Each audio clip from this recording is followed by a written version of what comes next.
Okay, guys, let's start. So today is game 12, Chess World Championship match, Nepo Ding in Astana, Kazakhstan. And game 12, important one, as Ding has only two white colored games to try and press his opponent in the match to equalize the score and get the match to tie breaks. Today is important for him, of course, to put some pressure on Nepomniachtchi. And the pressure is growing on both players. But of course, Nepomniachtchi is so close now to the title that more pressure should be on his shoulders. And this is the chance that certainly Ding should take in order to try and equalize the score. So I think just need to get ready for some stuff and let's do it.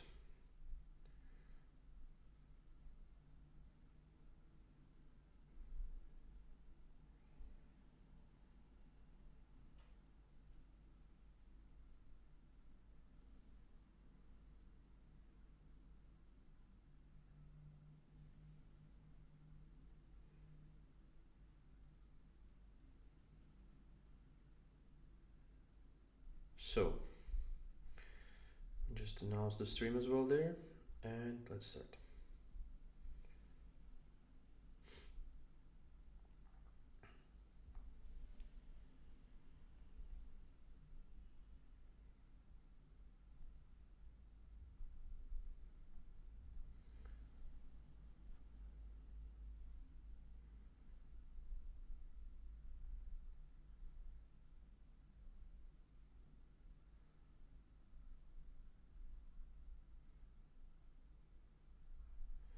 Okay. Let's do the poll just in case and see what do you think about today. Start the poll for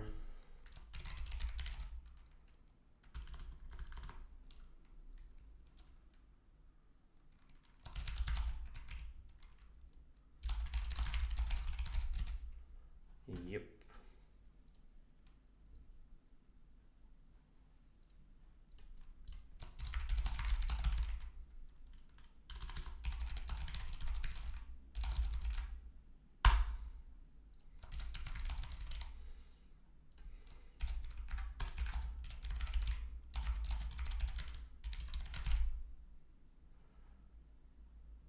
So there is a poll and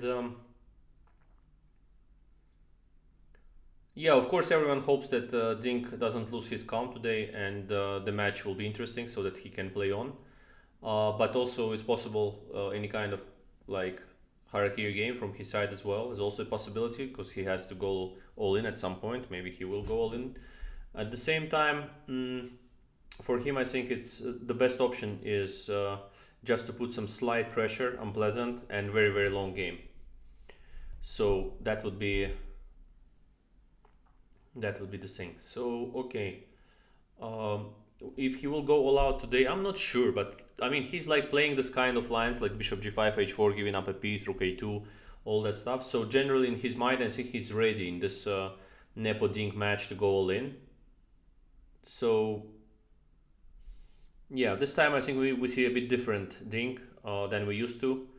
He was kind of calm player and would take counter chances through equalizing usually as black, and as white would play some positions with slight pressure, maybe end games, maybe something else, and like just playable middle game with some slight plus, maybe if he could get, or some pull with with playing around with his pieces going all around and stuff, just a bit pressuring the opponent.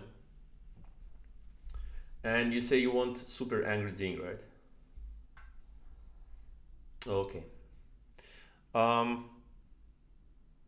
So once again, I'll mention that I will have the live board mostly on the 3D board, but also if there are some lines arising from this game, I will try to analyze them on the 3D board as well.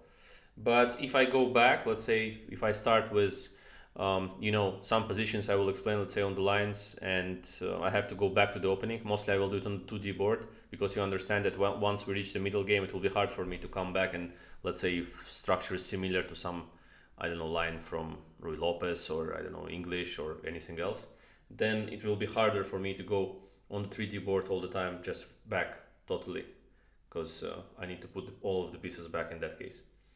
Once now we didn't reach the middle game, yeah, we will see the options, of course, and what can be played.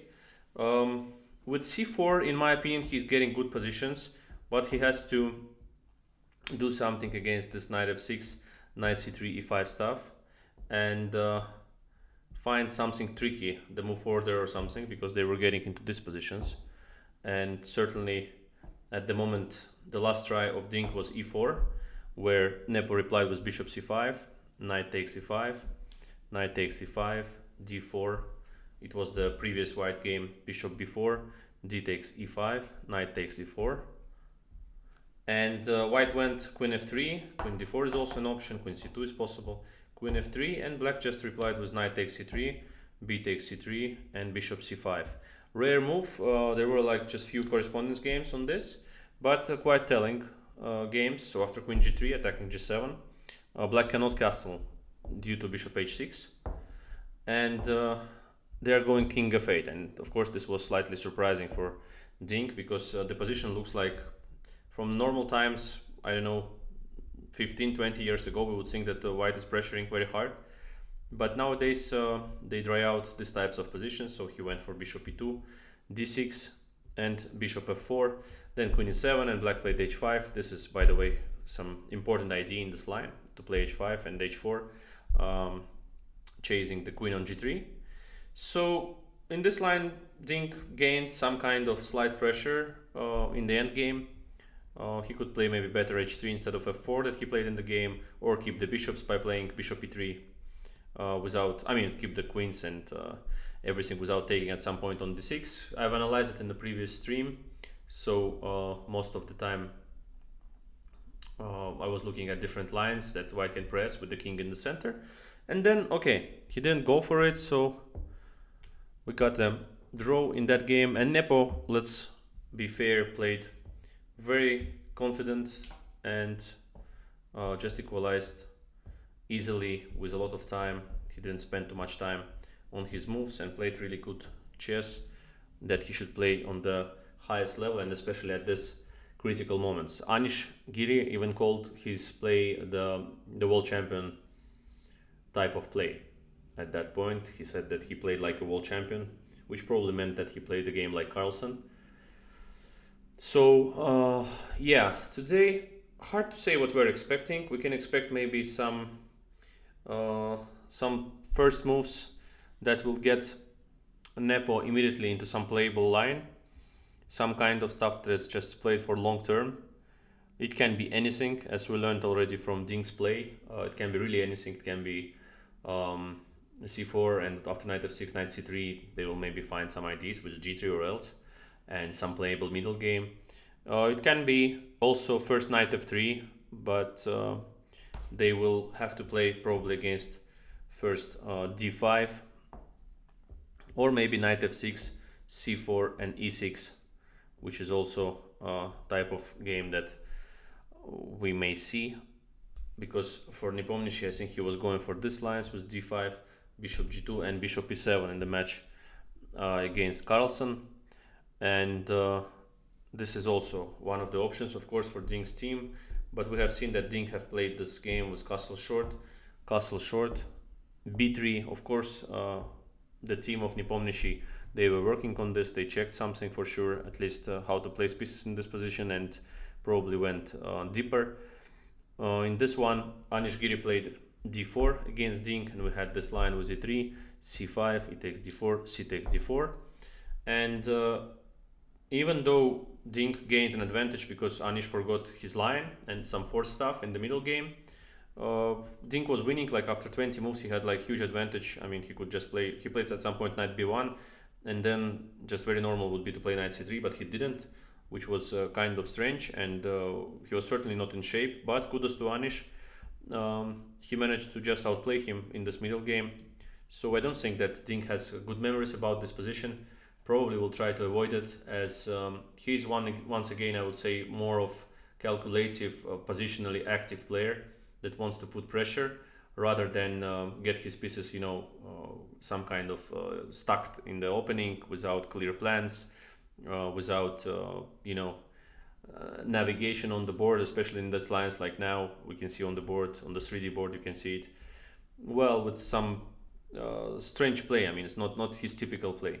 At the same time, we remember that Ding was a King's Indian player when he was younger, and he won a game against me in Vaikanze, I think, in the King's Indian. So that was a fighting game that ended in his victory, and he was feeling King's Indian quite well. But nowadays, I think for a long time he didn't play it, so it's hard to say about his knowledge, about the ideas that he knows there and stuff. So I mean, certainly it needs practice, the King's Indian and all that. Okay, so the options are different. He can even go e4 first move if they find something against, let's say, e5, knight f6, maybe some ideas how to play something playable in the e4, e5, Petrov. I think he will not go into some direct theoretical clash against Nepo, but I think they will try to deviate somewhere with a kind of playable middle game. Doesn't matter if equal, just the fact that the position is playable would really make them happy, the Dings team. So guys, you meanwhile subscribe and like the stream so that we can get more people into chess, and especially we'll be happy to see you all on the different streams except the match, of course. I mean, the match is always there, so until it ends I'll try to comment on all of the games. So beside the match, I want to see you, of course, on the other streams, and we'll be very happy if you subscribe and write your comments, and of course, write me an email if you have any suggestions, specific ones that you don't want to share publicly. And once again, we'll just mention the email here that you can write to. Yeah, the only thing is, please don't send the phishing emails, viruses, and the rest is fine. Tom Smith is asking if I'm coaching any players. Well, I'm not a coach in terms of this general understanding, but of course I work with different players, but it's not coaching, I would say, at the moment. But some things I won't tell at the moment as well, so I think it's some unnecessary information right now, but when time comes, of course, I will tell you something exciting. So let me read what were the questions. Will Ding go all out? We saw it. Raj is fast at typing, thank you. We want super angry Ding. Invite Shah. Okay. Chess pieces need AI in them to get back into position after variation. Where Amir Nikolai, chess pieces need AI, I agree, but they will come back very slowly, by the way. So they will put all the pieces back very slowly. Ideal, would you risk it all if you were in Ding's place? I would try to exert some pressure, slight pressure, throughout the game in this one, and maybe try to go all in last two games. Well, all in as black is just something maybe more playable, and as white would go all in, of course, in the last game in that case, if the other game ends in draw.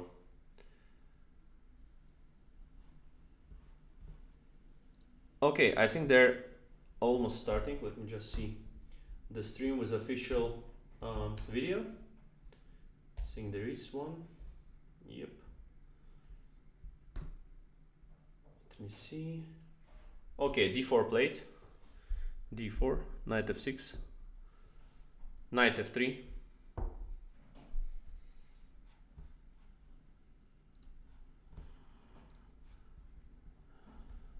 d5,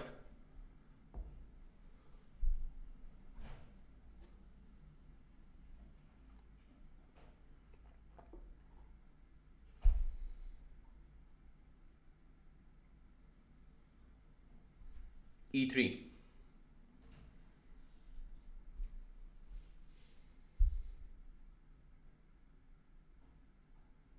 e3.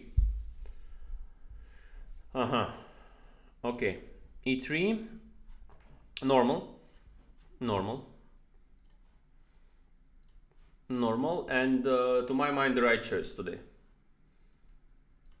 To my mind the right choice today.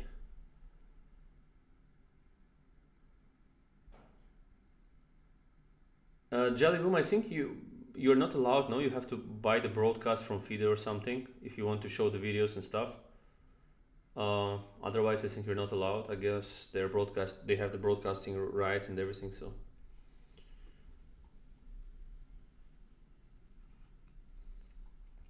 sorry guys, I don't know the board on the Lichess is not yet having the game somehow, but we have seen it already before. It happened, and I think they will now just refresh and fully have the moves. So he went c5, I think. Yeah, c5, and knight bd2 played. This is the current position at the board in the World Championship match in Astana.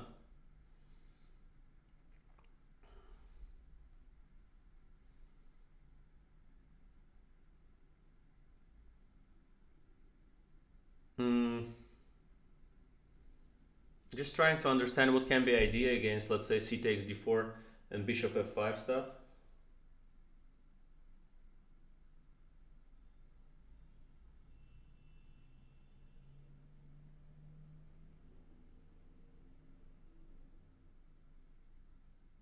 So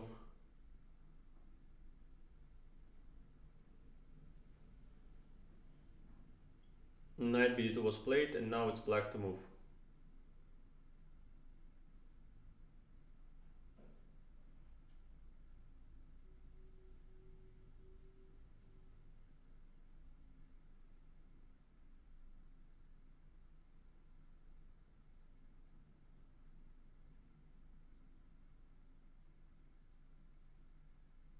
C takes d4, e takes d4.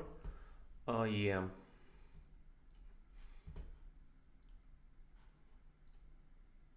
Guys, why did I not have a game here? What's the problem?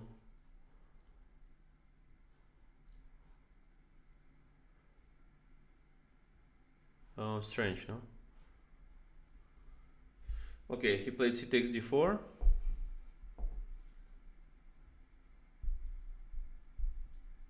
E takes d4. And queen c7.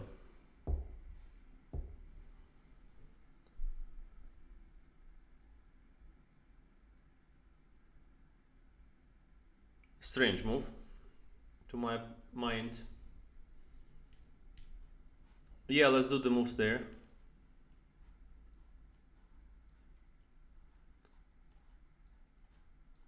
As we don't have yet the real game. So knight bd2, now c takes d4, e takes d4, and queen c7. Why is it the move? Oh, the first line of compy, by the way.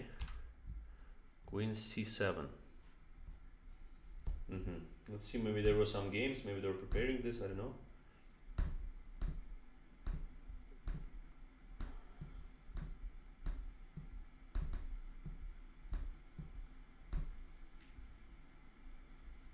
Yeah, there are games in this one.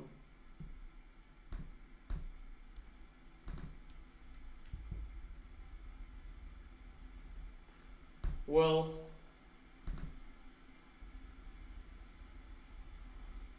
white can just go c3 now.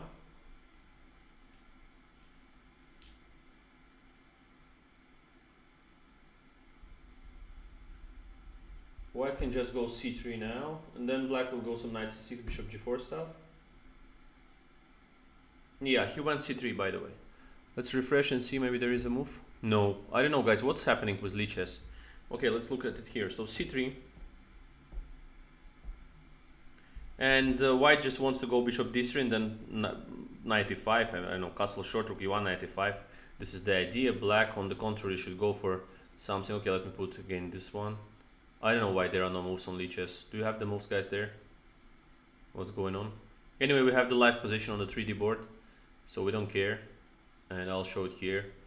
Once the board is back, please tell me that the board is back and everything is fine. So c3 was played. Liren has 1 hour and 58 minutes. And Nepomniachtchi has 1 hour and 55. Just a moment, guys.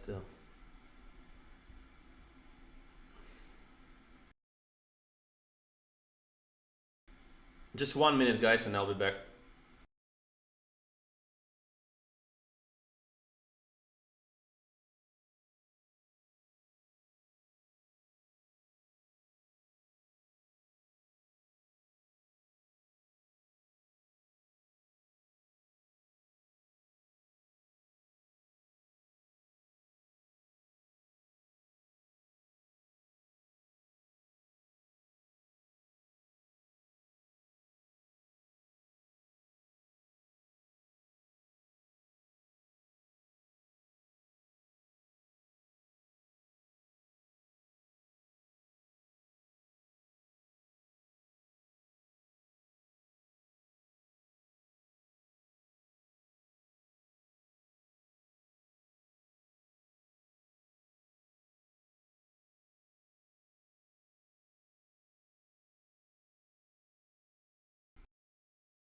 Yep, sorry, there was some urgent stuff to do. 1 minute, even less, I guess. So, yeah, chess 24 behind the camera. I didn't check the layout too much, but it's good. I mean, both sites, chess.com and chess 24, and I think that chess 24 is now part of chess.com. So, yeah, I don't mind. I think we're all growing the game, so it's there. I didn't change the layout. I don't see why should I, but maybe later I will do. Not a problem. Chess 24, chess.com, anything is good. So, c3 played.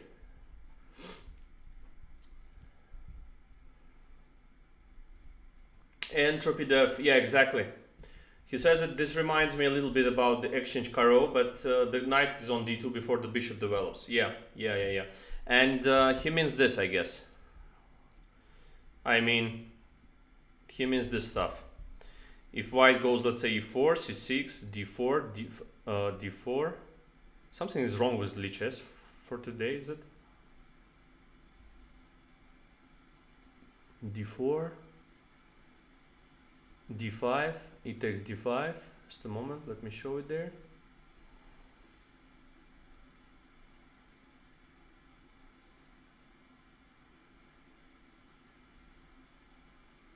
This one.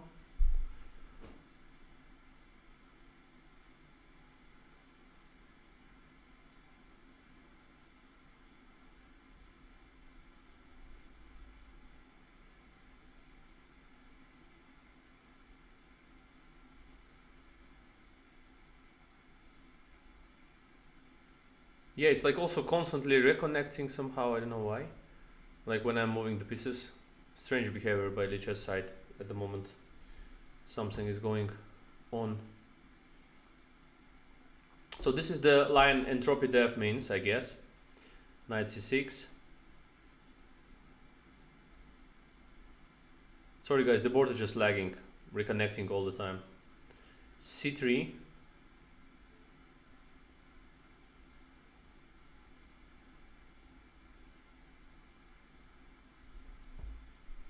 And then after queen c7, sometimes not to allow bishop g4.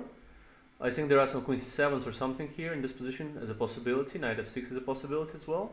Queen c7, the idea of queen c7 is just not to let the bishop to f4, so they go sometimes like this. And then even h3 is a possibility here for white. So sometimes white can just play h3. And this is also a playable position. The idea of h3, once again, is not to let the bishop come out to g4. In this Nepo-Ding match, we haven't seen this type of positions. But we have seen the other type where it was played the London system. And in the London system, Nepo also went c takes d4, he went bishop f5, Ding went for bishop b5, castle knight e5, rook e1, and all that stuff. And got an advantage and actually won the game. So now we can see that Nepo is sitting over the board now, already 6 minutes that he's thinking. Um, to my mind, he's visibly tired, but of course, he's a very, very strong player and chasing his dream in this match, as well as Ding. So, of course, he's eager and ready to fight, and he will not give up, and he will try to play fast soon, but just needs to find out the plan that he wants to implement today. So, let's refresh and see. We still have no game on the side there, and let me see.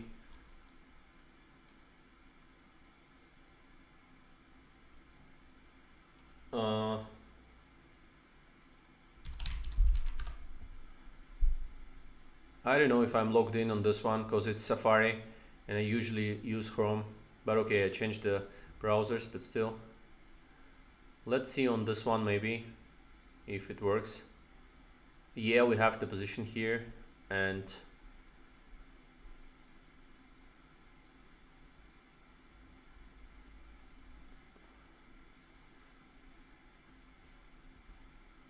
but I like the board on Lichess, of course, much more somehow. Lichess board is fine now. Yeah, let's go there. I know that most of you like the Lichess layout, so trying to do it there usually. Okay, cool. Thank you guys for mentioning. Thank you. Yes, Nepo is certainly out of his preparation. Now he has to find the plans, and the plans are usually here to bring the bishop to g4. So I think that he has to go for like knight c6, bishop d3, bishop g4, this kind of stuff. And then white, let's say for example he goes knight c6, let's say bishop d3, and some bishop g4. The idea is that white didn't go h3, so bishop comes to g4. This is the normal development. And then maybe white can go castle short, e6, some queen c2s. Their idea more or less will be to play rook e1, b3, bishop b2, c4, I guess. Let me see what were the games here. I'll just show you some examples of both sides playing this position. Let's say there was a game like this in some correspondence chess. So knight c6, bishop d3, bishop g4, castle short, e6. And white just played rook e1. Here, bishop d6, now h2 pawn is attacked, knight f1. So we're like having the collie with c takes d4, e takes d4 taken. Bishop, castle short, bishop g5. Already in this type of position, black has to take some kind of measures. And actually they have to play something like bishop h5 here, which is already not so usual. Bishop h5. Then they played knight g3, bishop g6, queen d2, rook a b8, rook a d1. That was a game between these strong correspondence guys, and well, you know, at least for a practical game, white puts some kind of pressure. It's not easy to play like they do in a correspondence game because they're backed by the engines and so on. So here about the human is another story completely. They don't know the right evaluation and everything, so position is just a kind of tricky middle game.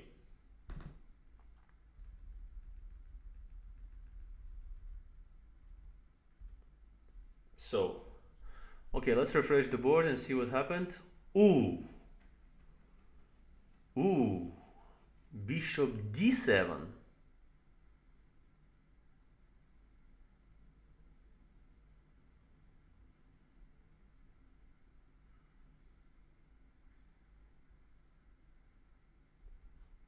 Bishop d7.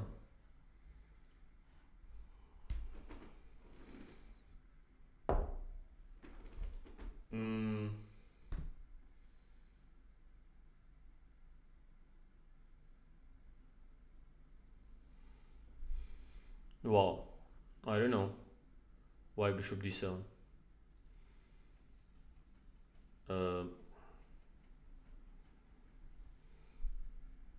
Bishop d7.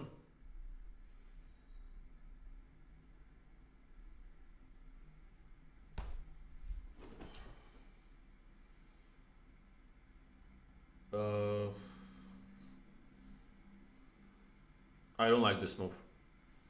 Guys, I don't like this move. Already knight e5 was possible in my opinion.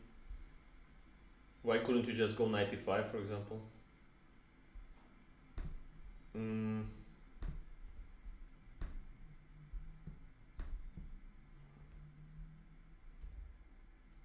Bishop d7. Could I just go knight e5 here? I'll now load the engine and see, but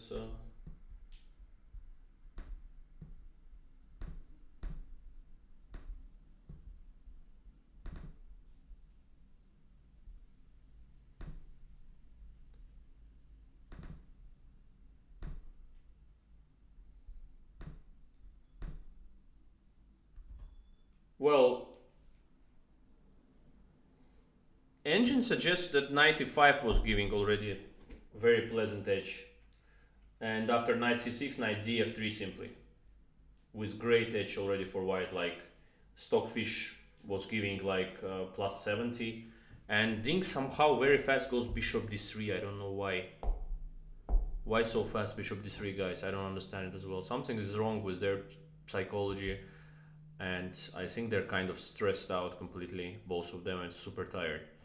Because usually both of these moves, like knight c6 or bishop g4, they are against knight e5. So you go there usually, like this, that's the point. But bishop d7 just gives knight e5, and computer, of course, the engine just supports it and says that after, let's say, knight c6, knight d3, it's a huge advantage for white already, like plus 70 is already something. Yeah, strange. Ding doesn't think too much and goes bishop d3. Maybe doesn't want to exchange pieces somehow, but he also has to be objective in his way of playing, I guess. Okay, he goes bishop d3, knight c6, castle short. And this is the current position on the board, right? Or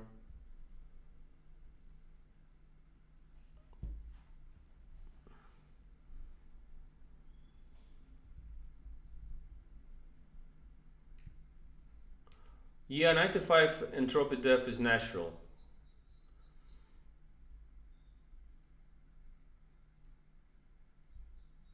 If the match is tied with 7-7, then it's the tie breaks.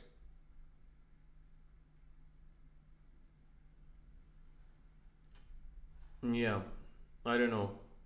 It's kind of strange. Kind of strange. Okay, but we have this position on the board. Bishop d3 played, knight c6, castle short. So now, as I was trying to explain, the bishop's position usually is good and okay on g4, not on d7.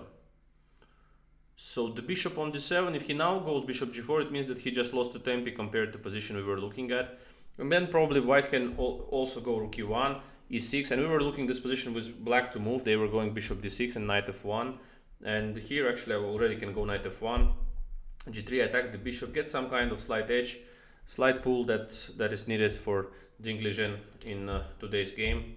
So castle short was played, and Nepomniachtchi is now back.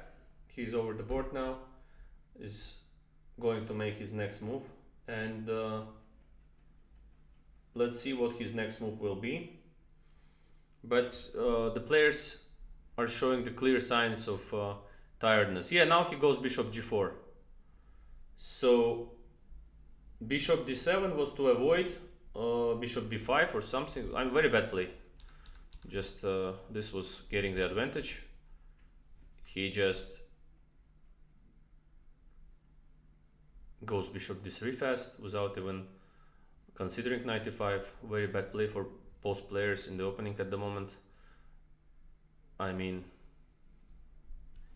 okay, knight c6,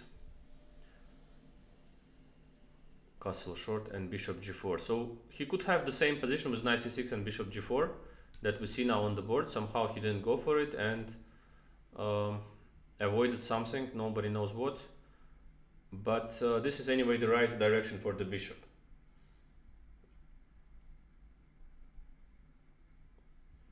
Yeah, that looks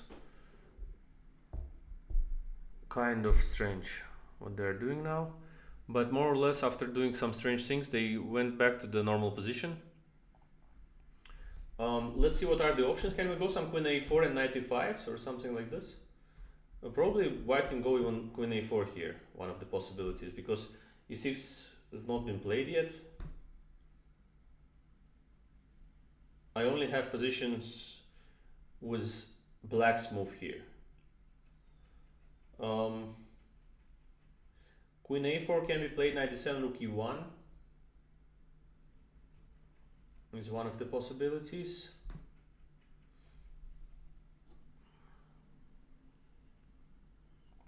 I think in the tiebreak of Rapid they're playing 4 games until the winner is decided. If not decided, then they go for some faster chess, some blitz chess or something.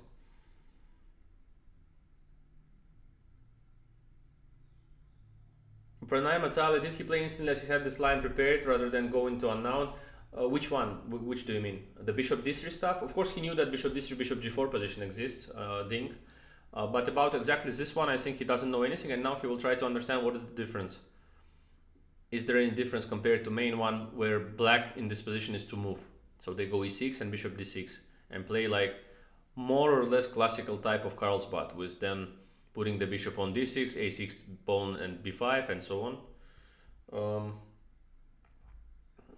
At the moment, clear sign of stress by both sides, and well, the position is playable. White can go some queen a4. There's a possible move here.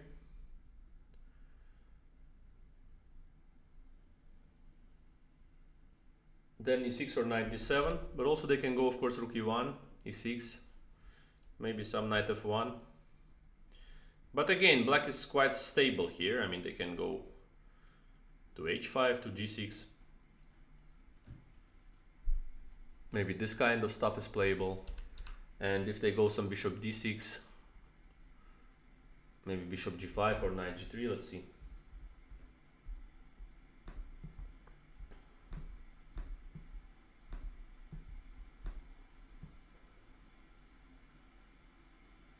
Yeah, maybe some bishop g5 here, knight g3 is also possible.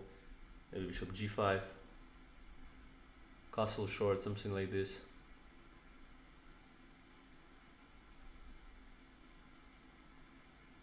Also playable, but it seems that black's position is still very, very solid, of course.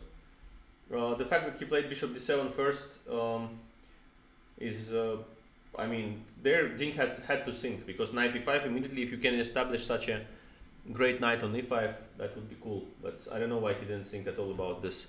Ding and just played fast bishop d3, which was kind of strange here this moment. Just go knight e5. You see the evaluation by Lichess engine as well.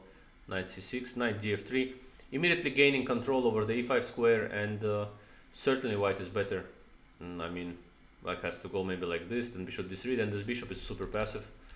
Ding didn't even consider this. I'm super surprised. It's like such an important moment, and he misses the chance to get a huge advantage out of the opening. Very, very sad for his fans, the beginning of the game, where he just gained immediate advantage out of the opening and just didn't play knight e5. Very, very strange decision not to take a sink at least here for a while. Knight c6 and knight df3 with very unpleasant pressure to my mind. If black takes there, can just play with the knight to e5, bishop d6, queen e2, very pleasant. e4 is never taken by black pieces, bishop is coming to f4, g5, a lot of threats, very, very unpleasant position for black. Just super strange decision. I think maybe he missed that he wants to go bishop g4 back again. He thought that he wants to play e6, and then white goes for rook e1, queen e2 and knight e5. In this one, maybe Ding thought that Nepo's plan is to go e6, rook e1, then bishop d6, queen e2, gaining the same kind of position with knight e5. But what a unpleasant miss of huge advantage in the opening immediately. Yeah. Yeah.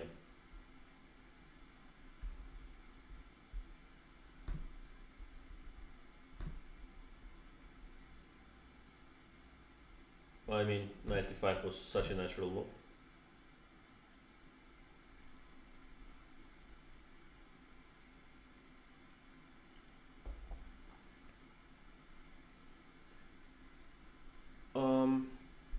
Deep Gooch, hi. William Yen, if 95, 96, I take this in, how big are white chances there with the bishop pair advantage in the exchange? Carol Black is also trading off. Let's be early in some lines and trying to hold a solid structure. Yeah, there is a solid structure, but the point of taking, if you're asking exactly about this, let's say 95, knight c6. Yeah, my idea is not to take on d7 yet, because this bishop is going to be passive. So I go this, I develop my pieces, bishop to f4, bishop to d3. I'm not afraid of any bishop f5s, because I can go for bishop b5 and bishop f4, and you're underdeveloped. You cannot play like this 50 times with the bishop in the opening just for fun. So the bishop g4 square is controlled, and yeah, as competency suggests here, just take.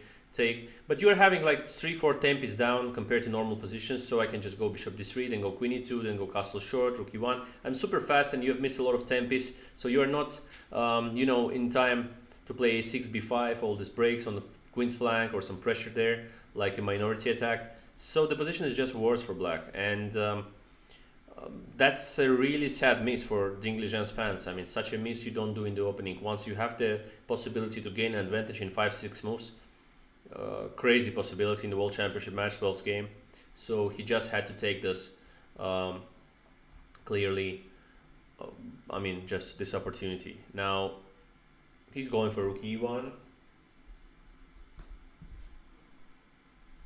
Rook e1. Black, I guess, will go with 6.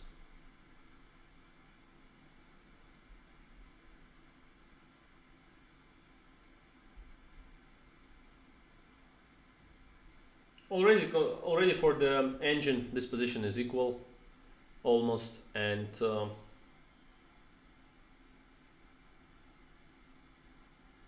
yeah, he just missed a great chance for nothing.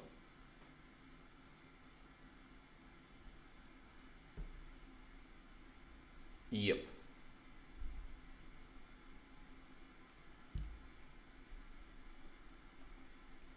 He's trying to reroute the knight to g3, but the thing is that in this line, if you can establish knight e5, knight df3, you do this. So as he didn't do it, then it's a bit strange. Yeah, he plays the normal line, like if black just went knight c6 and bishop g4 immediately. But such a stupid miss in the opening, with such a possibility to just get a huge advantage.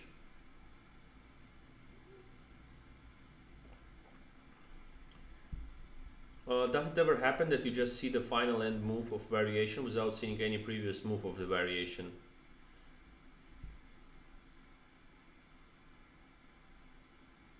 What do you mean, man? Just can you please elaborate on this question? I can't really understand exactly. What kind of final end move of variation without seeing any previous move of the variation?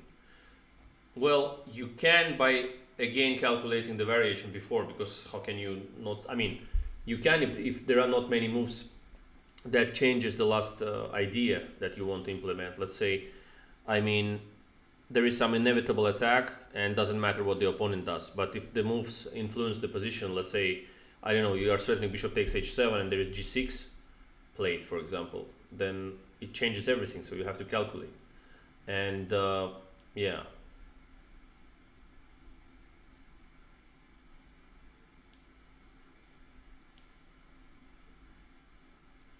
Deep Coach, do you think Ding's prep was leaked? Yeah, it was leaked, of course.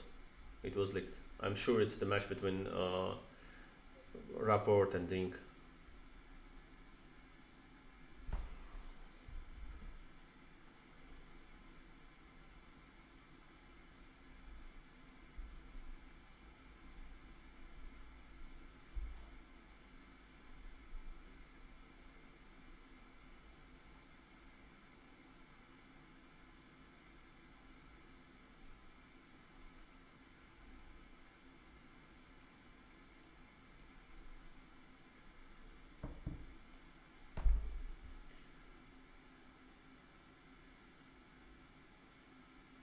Yeah, giving the opportunity of 95 and not taking it looks like poor play for both. Yeah, at the moment that's true. I think that also the fact that there are so many games that end up with the result at the end means that both players are committing a lot of mistakes.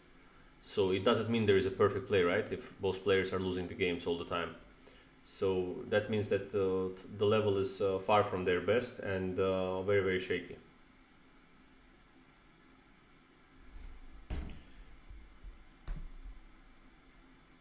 Okay, I want to stop using engine here. I don't see that it's really necessary now.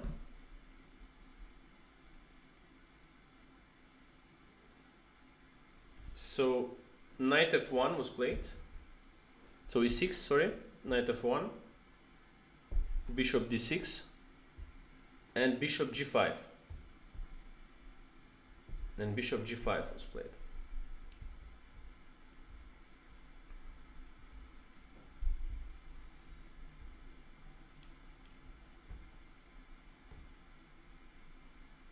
Bishop g5 was played. Now we can have like castle short, one of the possibilities. He has to decide on the structure, Nepo, here, because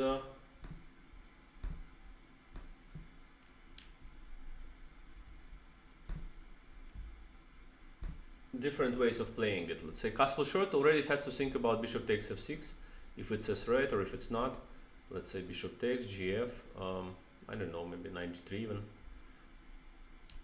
He has to calculate such things, maybe h3, bishop takes, queen takes, some f5, knight take, I don't know, all that stuff. Is this one hanging? f6, some rook e6 moves, okay, d8. Black is okay according to engine, but another thing is to calculate over the board, because now if you want to go rook a1, let's say, with the idea rook e7, then there is just queen g7, protecting everything, bringing the queen to the defense, and black is fine. Still has to calculate all of this, understand that it's good for him. Some rook g8, g4 is now not much of a threat, it seems. It's probably rook g5, knight e7 will come, and black is okay.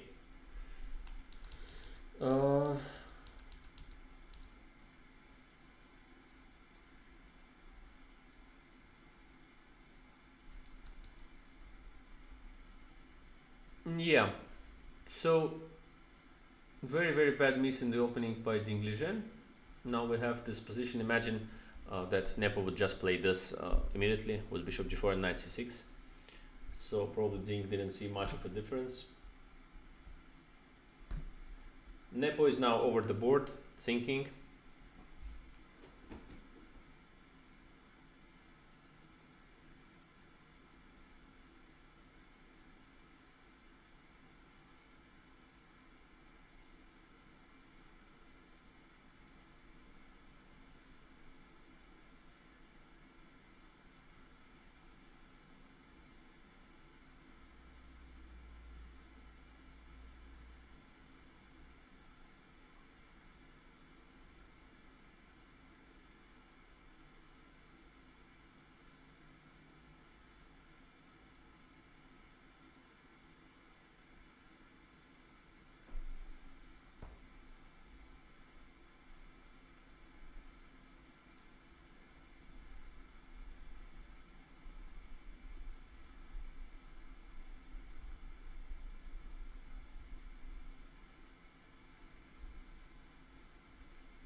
Yeah, so just castle played means that he knows more or less what to do here.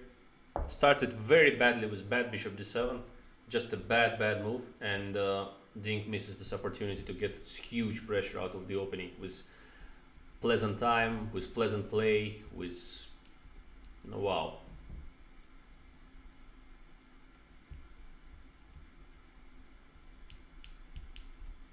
Wow.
Yep. Well, very sad news for the English fans. What can I say? Just check some Twitter stuff of different prominent chess players who were commenting on this. I think some already were surprised that Ding didn't take a salt and didn't play 95. So that seems kind of strange.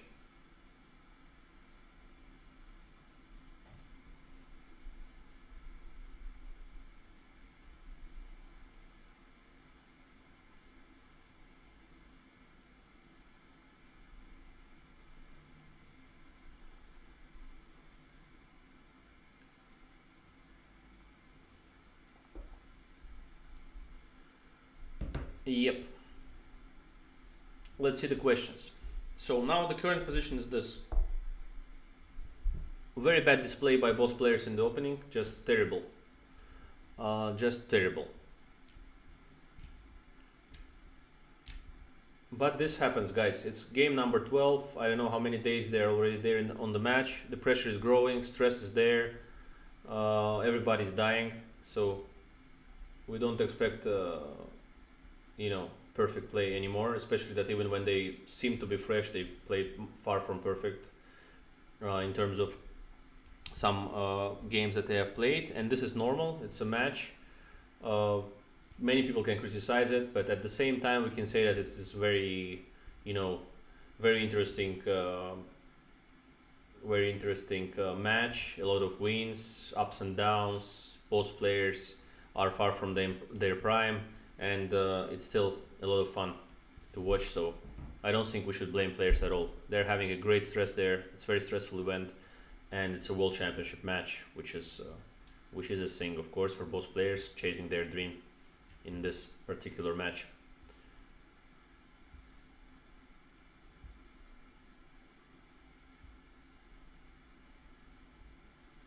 William Yan is asking a very good question, by the way, guys. He's asking a very, very good question, actually. I think, yes, even h3 would be much stronger. And then bishop d3. And yeah. But he didn't understand that Nepo still wants bishop g4. I think he was bluffed with this. He saw that after castle short, Nepo wants e6. And then rook e1, bishop d6, queen e2. So he was super happy about it, of course. But super happy about this, but he has to be careful. Yeah, it's a world championship match. William Yen, bravo, by the way, for the question. h3, of course, he can go like in the exchange Sicilian. Was also good. Was still much better than to go bishop d3, knight c6, and allow bishop g4 here. I think he played this, knight c6. And even this he could just play here. And if, let's say, e5, then just takes, queen e2, and this is pinned there. So, guys, bravo for William Yen for the question. Very nice question, very right one. If he didn't see even that he didn't play knight e5, just play bishop d3, knight c6, because otherwise black will of course not go bishop g4 here. This is already strange, queen a4 check, knight e5 and stuff. Like this, for example, some stuff here. So of course knight c6, and then just think a bit here, and maybe next bishop g4 is coming, and you just let this bishop out. What for? You can also of course play h3. So he didn't think here as well. So I'm telling you, I'm absolutely sure that he wanted castle, e6, and rook e1, queen e2 stuff.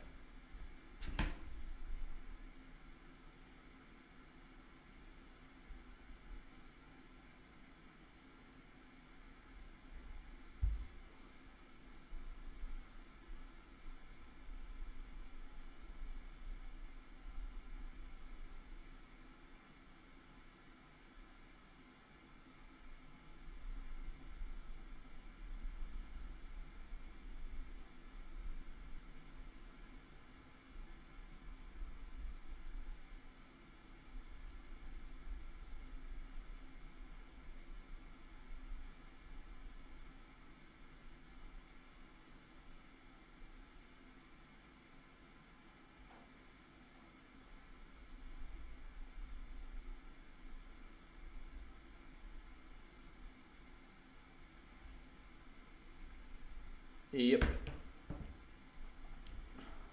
Let's refresh it and see what happened. Nothing happened. Now he found himself into the trouble, simply. After knight g3, knight g5, can there be a draw by repetition of knight f1, knight f6? Yeah, it can, but Dink will not go for it, I guess. It's not a forced draw, so he'll go knight f1 and then change in that case.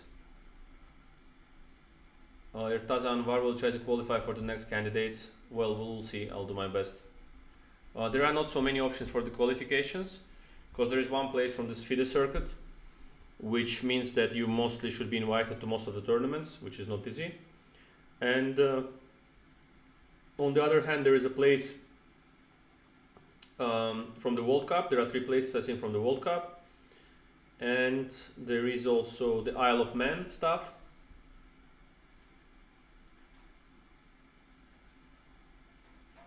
I'm an Indian engineer says it's the nickname, by the way. Maybe he's an Indian engineer, but just as well, it's a nickname in the YouTube. So I'm an Indian engineer. Bishop d7 was a novelty. Yes, such a bad move can only be a novelty. I agree. Time advantage for Dink is gone. Yeah, because he's taking bad decisions, and with these bad decisions at the moment, he's not deserving a victory, of course, because he should put like emphasis on every detail. Just playing fast and outplaying Nepo is not possible. Just playing fast and outplaying Nepo is not possible. It's not a blitz game. It's not. And now he's sinking. And now he's sitting in this position and sinking for like long. Come on, I mean, when he was needed to have a sink and just see clearly what is the plan and why bishop d7 can be bad, he just blitzed out bishop d3, castle short and everything, and just got into the equal position instead of getting plus 070 plus 080 on move 6 with great pressure on time. And I mean, such a bad decision by the English, such a bad decision, such a bad display of stress and nerves.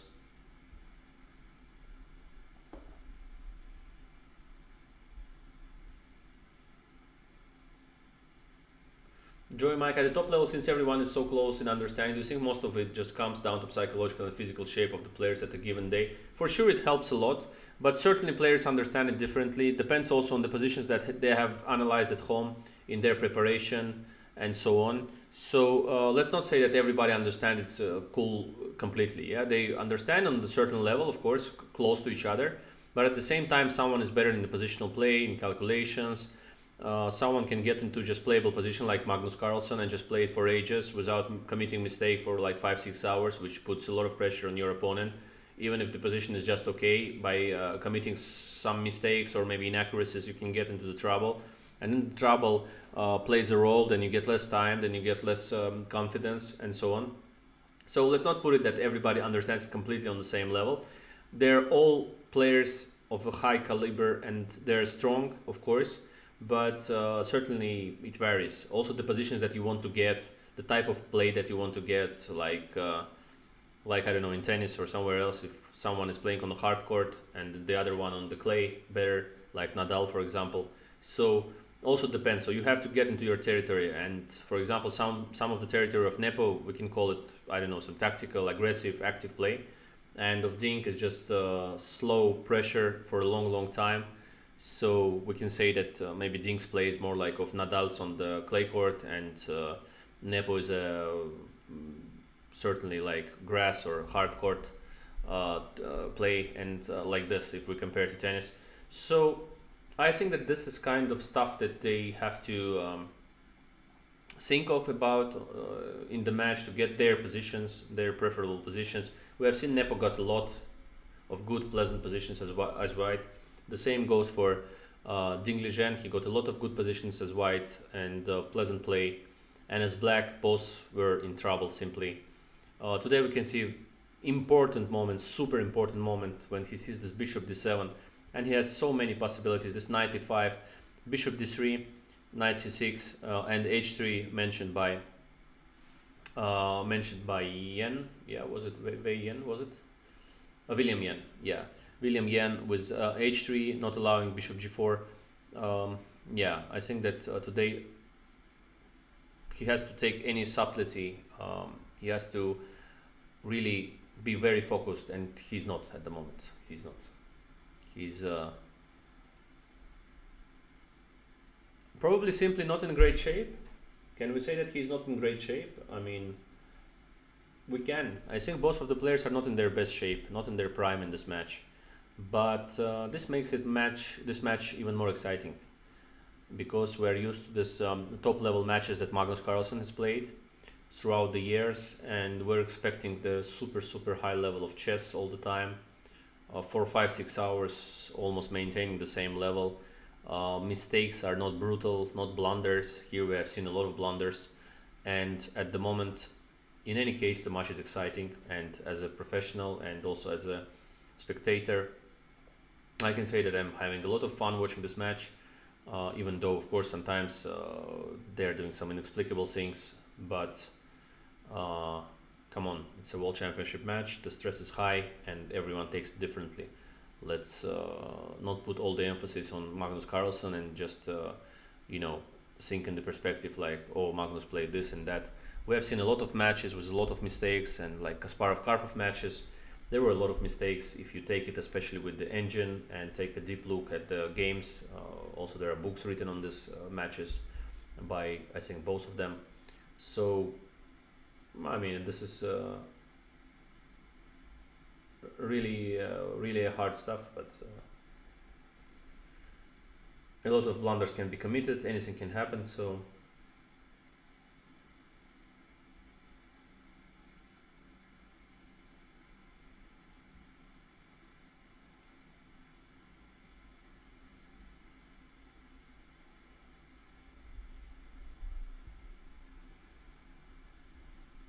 well, the moment where the players are just having a clear picture of players' strengths, sorry, chess ratings. Yeah, I mean, sometimes you can look at the rating and say that the guy is super top player, but certainly at the moment he's not in his prime. It's a possibility. It happened to every one of us. So sometimes you look at the rating and you think that guy is like now far from his top level, but at the same time, and sometimes you see that he made a lot of work and he's back on the high level. So exactly the rating that represents the level, probably yes. When the player plays a lot, probably yes. When the player doesn't play a lot, it's less of a representation, of course. Well, that's clear. I think that's normal in all the sports, including chess as well.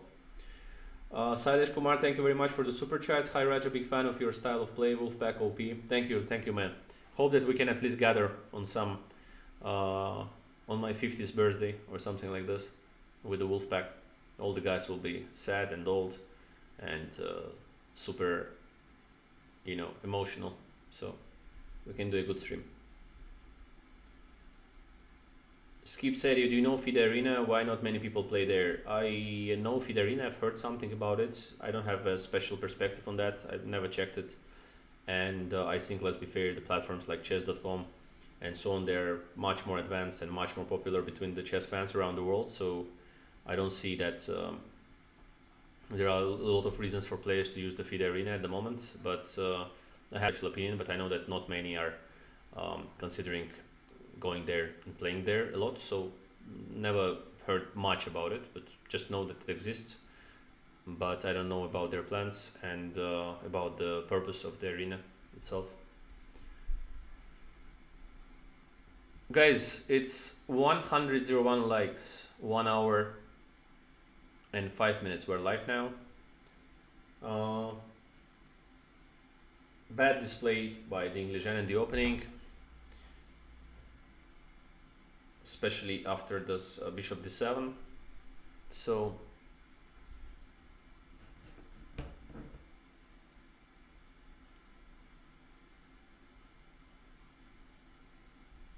guys, is the sound okay? There are no problems?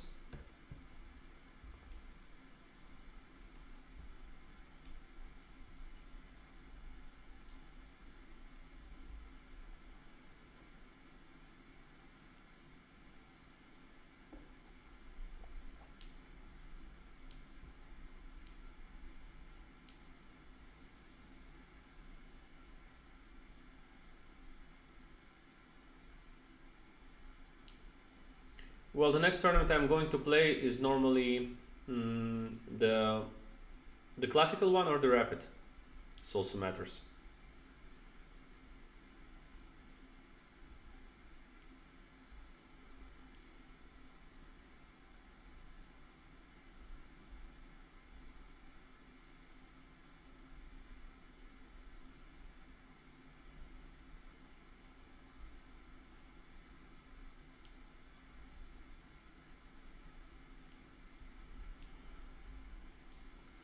Classical, so I think it's in Baku, Azerbaijan, and it's the World Cup.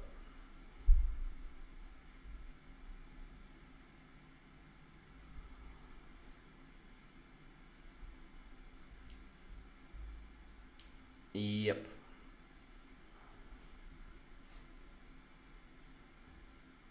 I think there's no problem with the sound, so if there is, please let me know, because some of the people they say that there is a problem with the mic. So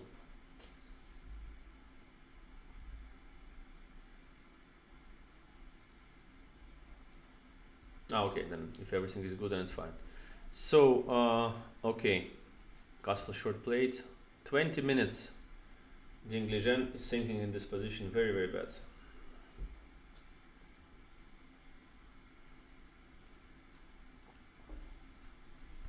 Nepomniachtchi's position is just fine. Very easy to play at the moment. Just a6 b5 is coming. No direct threats against king, and probably he's happy about having this position today. It's not his type of position in general to play for, but at the same time, I think he's now happy because Ding sold for so long.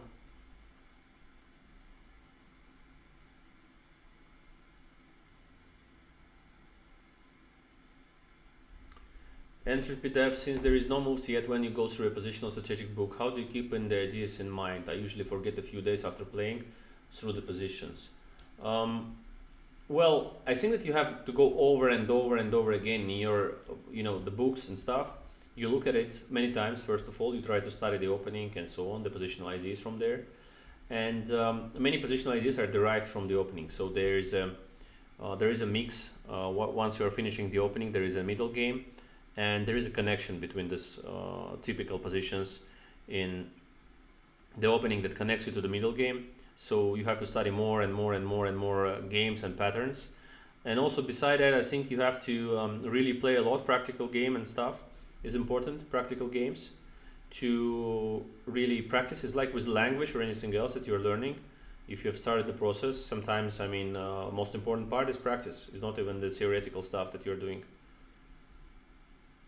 Same with driving and other things. You need practice a lot, and by practicing and reseeing maybe some stuff, or seeing it with the engine, with the help of some engines and so on, then you can get back to it and understand it better after maybe committing some inaccuracies or mistakes in the game.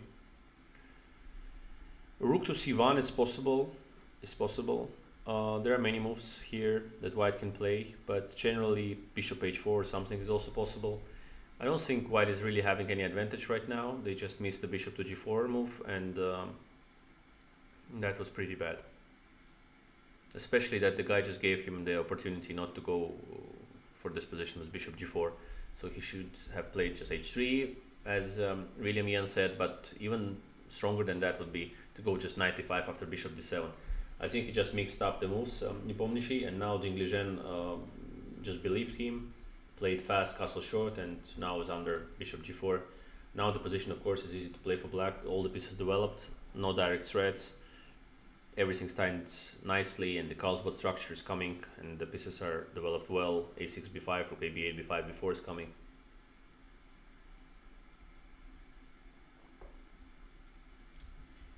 Team in chess. Are there players who are great tournament players like Real Madrid is in Champions League, but they lack consistency to be number one in their league ELO ratings? Yeah, I think some players, we have seen also a lot of contenders for the world title who are close to it. I think you really should have a lot of luck as well to become the world champion. Let's say in this case of today that we have in the world championship match, let's say we have let's say Nepo qualify for the second time for the world crown match, and let's be fair, no one would believe that he would beat Magnus in the second match, and probably including him and the team, and especially after a really frustrating first match. So I would say that you also need some kind of luck like this from time to time. I mean, the Carlsen is not playing the match. For the Ding also as well, the luck, he got second in the candidates. He got through to the candidates with in a very exceptional way, and with a lot of luck included. So a bit strange in terms of in terms of, let's say, playing for the crown when there is no world champion defending it. And can you call it a luck as well that he doesn't play? Because I mean, there was a huge chance that he would win the match again for the world crown, and again and again and again, and stay there for a long time. He's physically fit, feeling quite well it seems, and his psychology, his stress levels are maintained very well, balanced.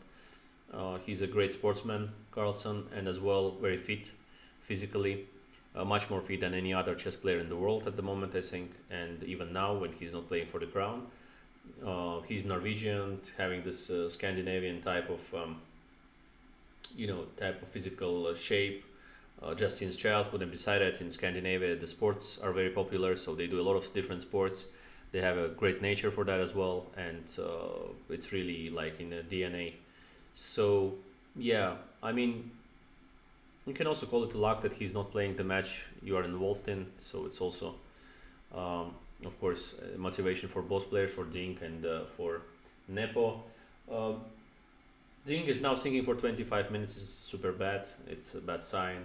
Nothing good can be derived out of this super long salt. There is nothing direct to calculate. Just an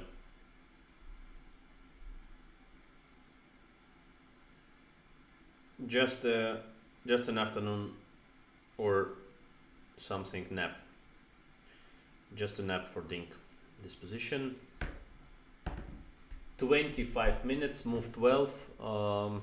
Completely losing all the playable initiative, all the playing initiative. We're witnessing at the moment, right now, right at this moment, we're witnessing collapse of a great chess player, Liren, in this game, because the collapse is not only the fact that you lost something, but the collapse in this match situation, particular match situation, is that you are playing a game against the top player.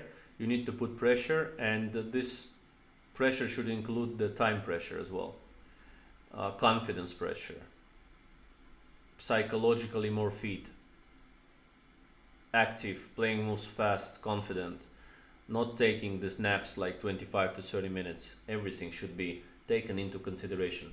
Liren is now doing the complete opposite, and of course this is a position where you can't calculate till the very end. So what are we talking about? You cannot calculate this position till the very end. There is no end to it. It's a Carlsbad structure reversed, and well, come on. The problem is that he doesn't see what to do with the knight on f3, and now it's like knight g3 to go, the knight h5 is coming, bishop takes f6. Should he go for it? He's afraid to take the knight on f6 because of that game he lost also on a g line. He was just smashed in game 2 as white. So Liren in bad condition right now. 27 minutes he's thinking. It's like 27 minutes of salt, guys. Can you imagine, of intensive chess calculations of uncalculatable position, incalculatable, whatever you call it, and just in vain, of course, just in vain. At the same time, I can understand, because I've taken too many naps like this throughout my career. You don't see the line that is okay at the end for you, that you like at the end. And you don't see this type of line. You don't see the end of it where you like the position. So every calculation, everything just ends with some position you are not satisfied with. There should be some satisfactory position that you want to get all the time in your calculations. This is important. And now he's not having it.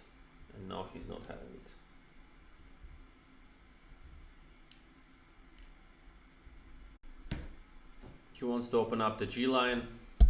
G takes f6, knight g3. So he goes for this line where he wants to sacrifice. We have seen it. It was this one. h3 takes, queen f3, f5, knight f5, ef, queen f5, f6, and this position, rook e6. Maybe queen d5 is also possible, but then knight e7. So rook e6, rook a d8, rook f6, rook f6, queen f6, queen g7. Black is just fine.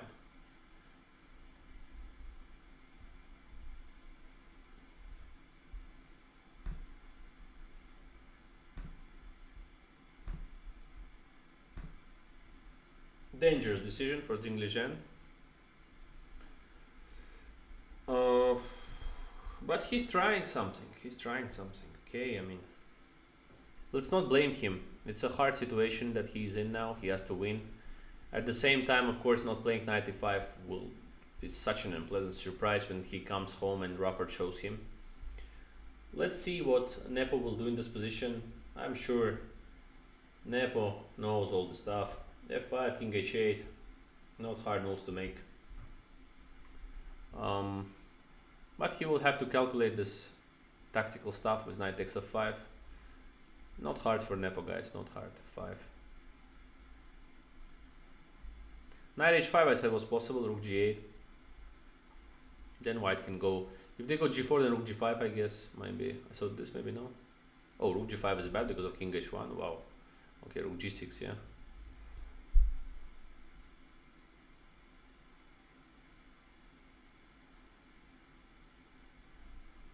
Maybe something like this.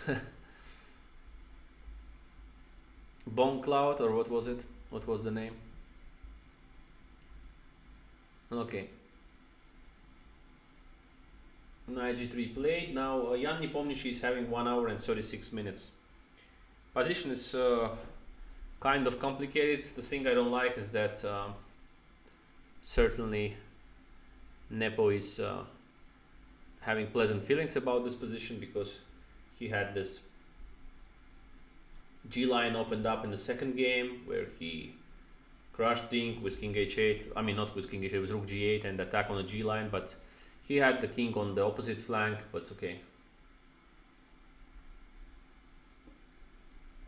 Yes, Amir Nikolai, it reminds of the game too, a little bit. Amir Nikolai says Rajabov's internet is such a shock from Ding making a move. Yeah, certainly. I mean, my connection just went down. I lost the connection after he made this move. My router was impressed by bishop takes f6.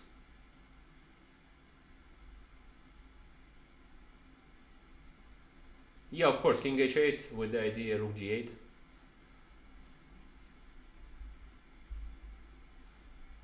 Of course.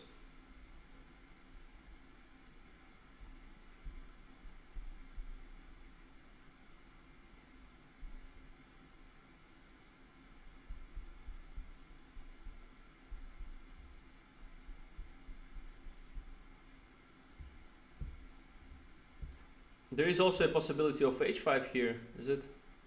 Like the comp shows. h3, h4, but for the human eye, you will not be sure about these lines at first. Because you will not think you're completely winning here, as comp shows. You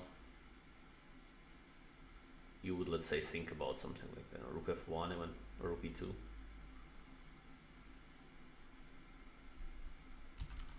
But the king is coming to g7, rook to h8, so h5 is a possibility, then white will go there. Let's say bishop h5. It's not easy to play h5, h4 here, especially if you don't need to win. So bishop e2, let's say takes. Yeah, he will have to calculate a lot of lines like this. And first of all, I think that king h8 will come to his mind. This one, these positions, king h8. And once again, let's see the lines here. Queen f5, f6, rook e6.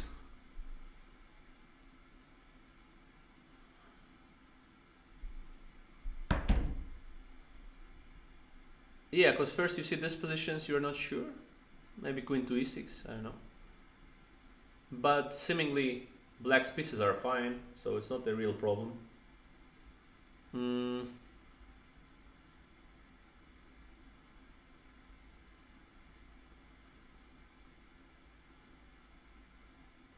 Yeah.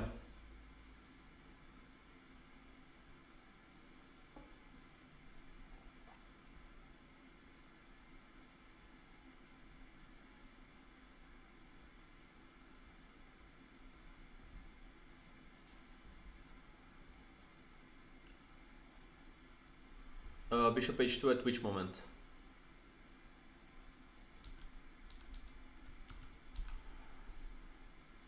e6, rook a d8.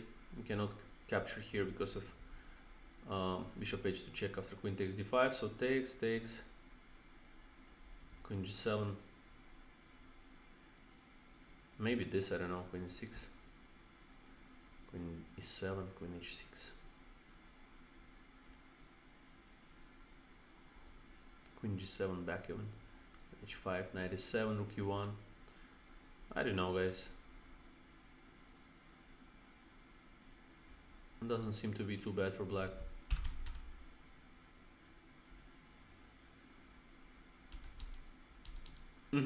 Yeah. Patrick Samurai got the point, yeah. Of course, if the queen would be on d7, bishop h2 would be the move. Queen is right now on c7, so this doesn't work. Attack, we don't have too many possibilities. Takes, just knight e7. And yeah, I can go for this maybe. 3 pawns? 3 pawns, but too many pawns, first of all, at the board, and not easy to push them. Because after c4 the b6 will come all the time, and I don't see a real danger to black's position.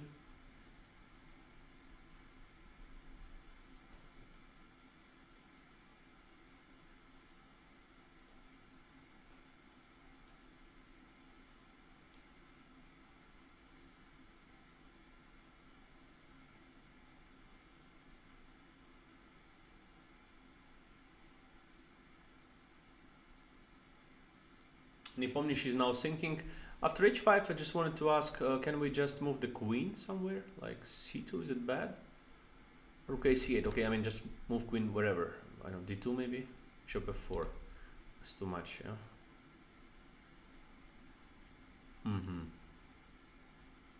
If we move something like this to play queen d3, king g7. h5 is hard move to make. I don't know. Doesn't look to me like he will go h5.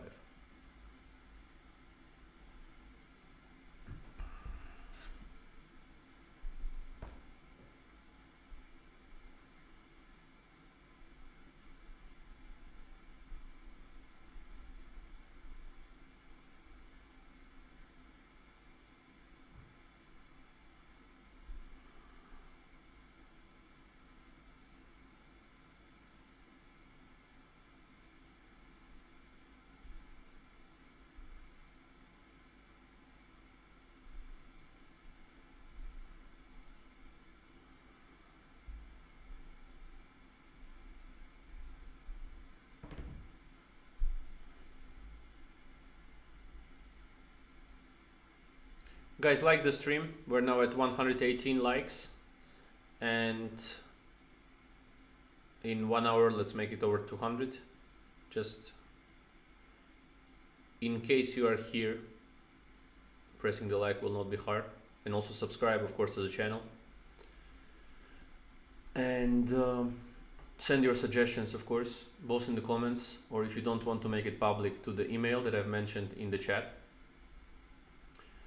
And let's do also streams beside the World Championship match once it finishes, on some different topic subjects, Q&As, maybe play with the subscribers. Let's see.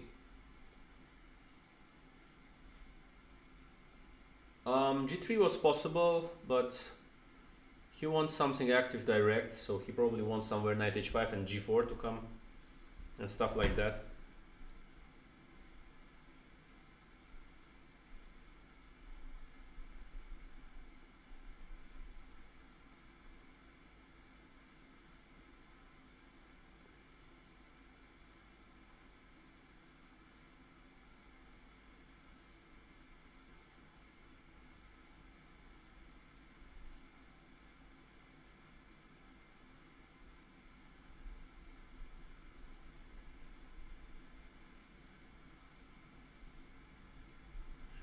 Yeah, so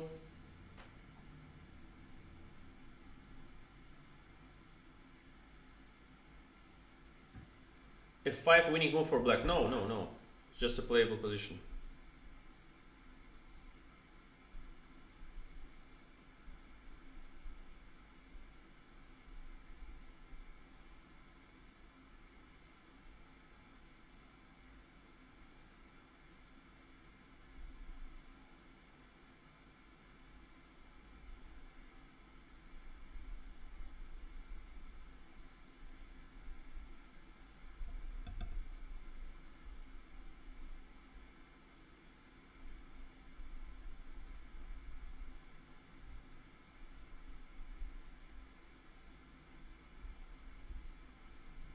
Yeah.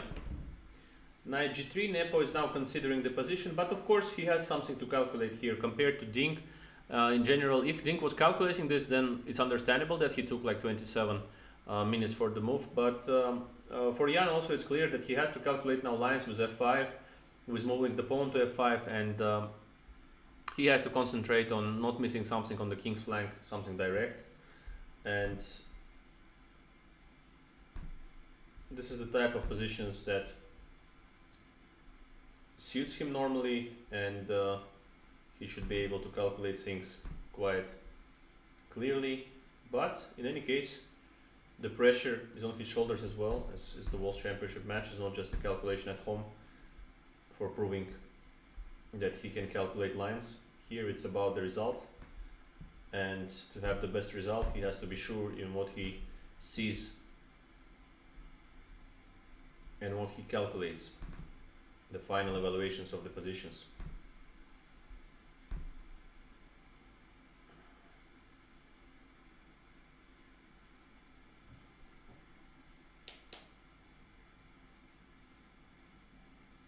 Juan David, it's too much time in this position. Yeah, it's enough time, certainly.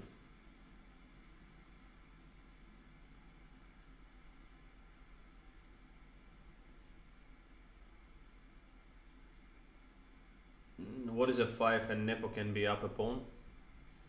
What do you mean? f5 you can go h3 again. There is no pawn up, no?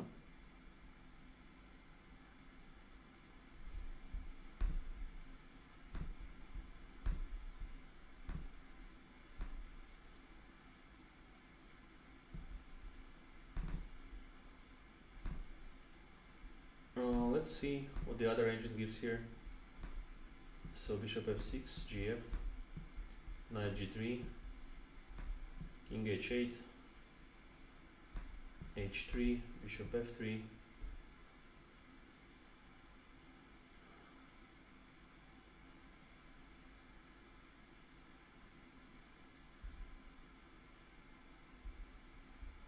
queen f3, f5. Yeah, this type of position I was referring to when black goes king h8 and f5. Capture, queen takes f3, where's the pawn up?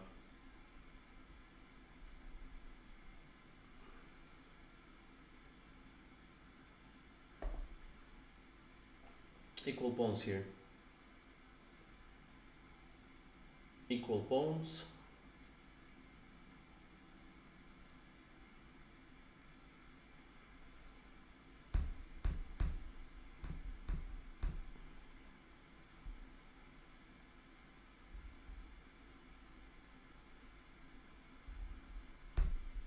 So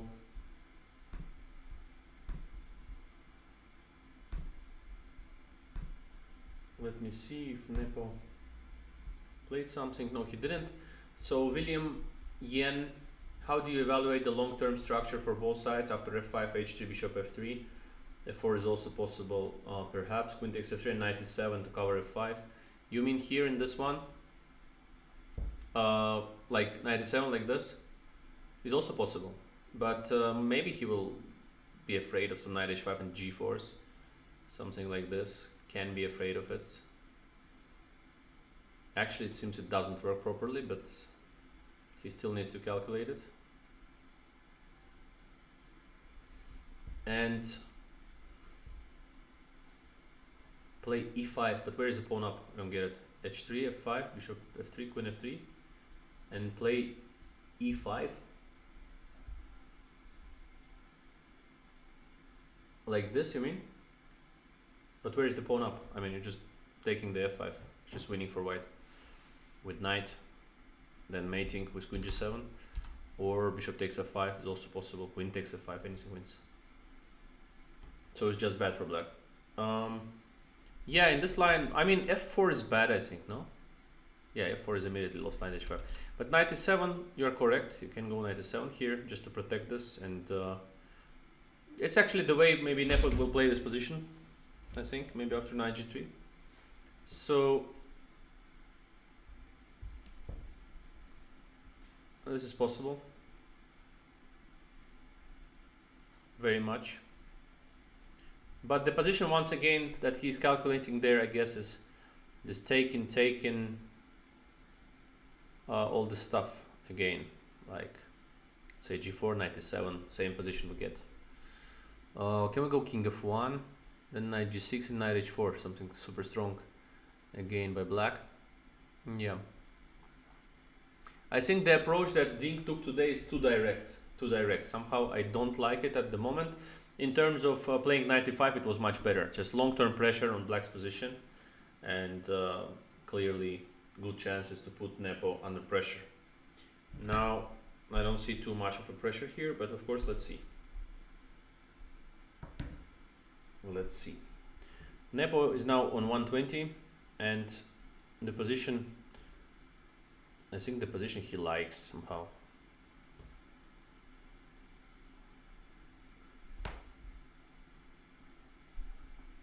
Guys, like the stream, let's do it. Let's go over 200 likes as soon as we can. Now still like 50 more minutes is left until we reach the point where 1 hour is over, and we gave it 1 hour to reach 200 likes. So let's do it.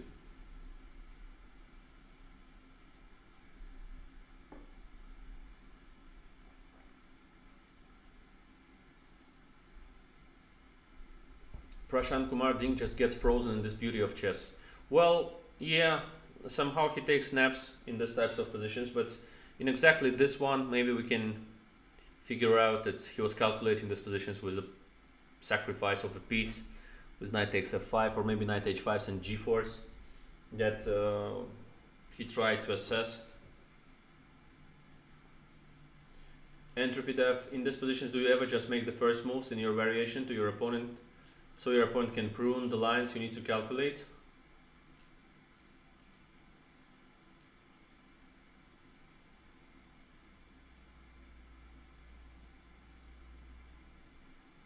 I didn't get the question, man. Can you just repeat it? I'm not getting it too well. And in this one, I guess while having this type of structure, Nepo is trying to play for the world crown. Just 3 games left, and he's so close to the goal. Of course, he will calculate something now, and certainly he understands that everything now depends on his moves. And I think he will do his best here to calculate lines clearly. And I don't think that he will get into huge trouble. It's his type of positions, and he will be brave enough to play some good moves, attacking moves if needed, if necessary. And of course, the position now is very complicated, but at the same time I think Nepo is in a good calculative mood, and probably he understands that with this game he can win a match as well immediately. So there is a chance to calculate things properly and just get in a great position, practically very playable. Now depends on which move he's concentrating.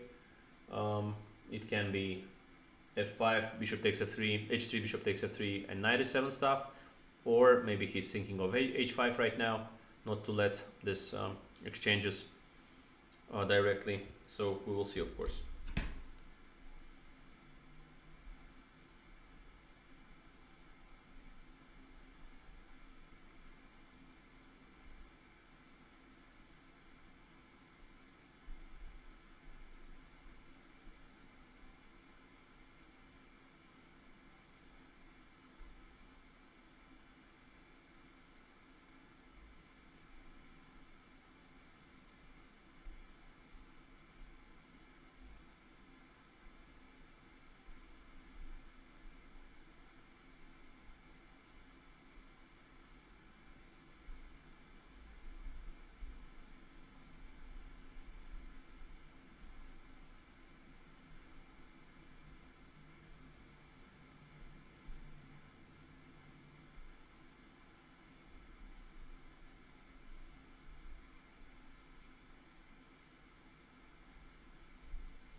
Super bad miss in the opening by Liren, but now he's trying to put some kind of pressure on the king's flank with the knight going to h5, and after exchanging on f3 of course, and then g4, and maybe bringing the king from f1 to e2. But we know that in these complications black's position is good, and Nepomniachtchi is on the verge of calculating these lines and trying to get a good position.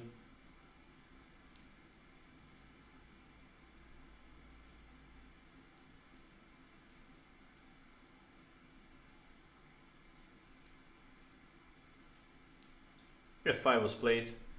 Black is in good shape.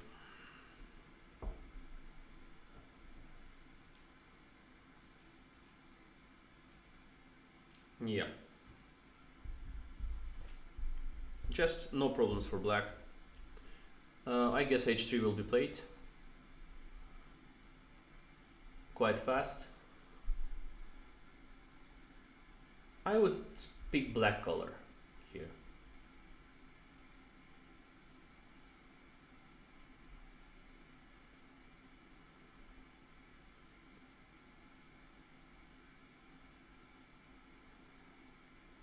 Yeah, entropy def. Since there is a lot of possible white moves to calculate, do you play a few moves after light calculation so there is less variance to calculate later? Yeah, of course, you can't calculate totally the entire game. So that's why of course it's important to calculate when it's necessary and not calculate the entire game till the very end, especially if it's not forced lines, because sometimes there's just few forced lines and you have to be clear which move is best and where it leads. But sometimes also there are some positional decisions, right here for example. He went h3, and Nepomniachtchi will play fast, bishop takes f3, I think, queen takes f3, and probably go for knight e7, just defending the f5 pawn, and I think it just gives white good chances, black good chances to even have great counterplay on the g line. So I guess this will be the choice for Nepo.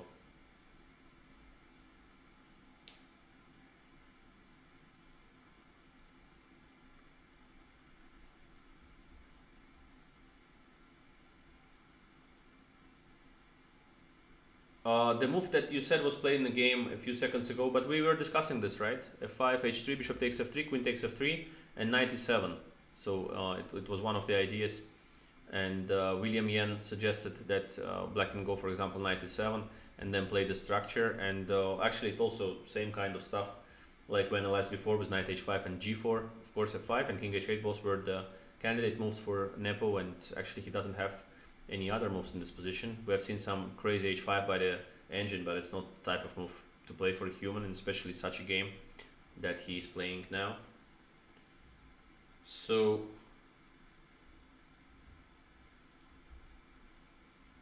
bishop takes f3, queen takes f3.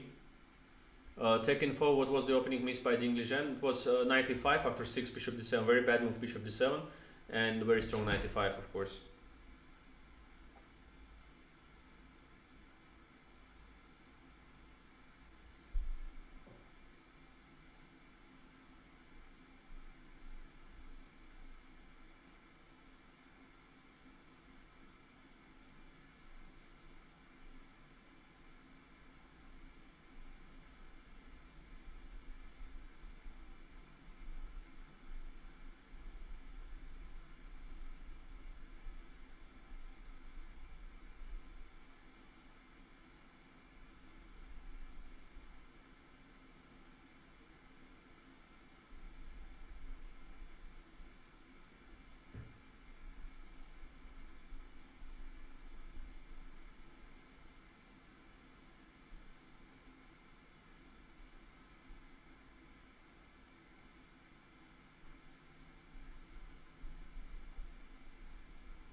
Queen takes f3 played.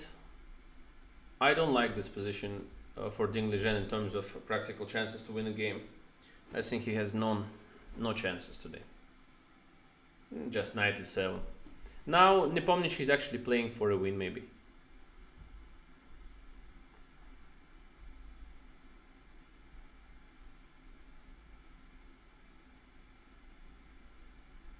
Now Nepomniachtchi is probably playing for a win. Queen takes f3. Knight e7.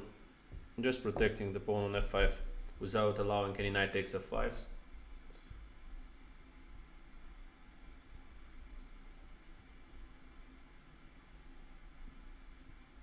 Knight h5. King goes to h8. And we saw that after g4, rook g8. White can maybe go king h1. I don't know. Of course, more natural is to go king f1. But then there is like super strong knight g6.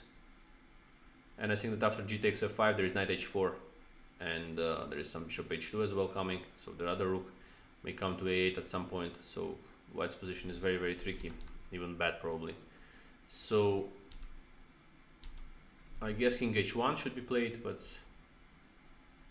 something like this, then let's say. If you go like this, then I go rook g1, maybe. It is kind of pulled here, probably. Maybe queen e3 f4 as well. It goes knight g6, let's say. Rook g1, knight h4, queen e2, and f4.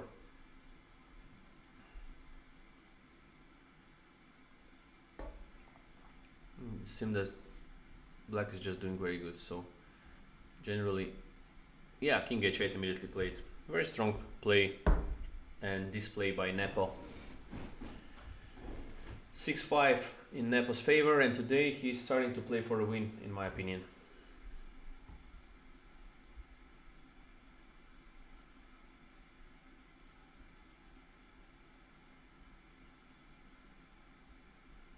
Yeah, he just didn't want to deal with knight takes f5. It's clearly good.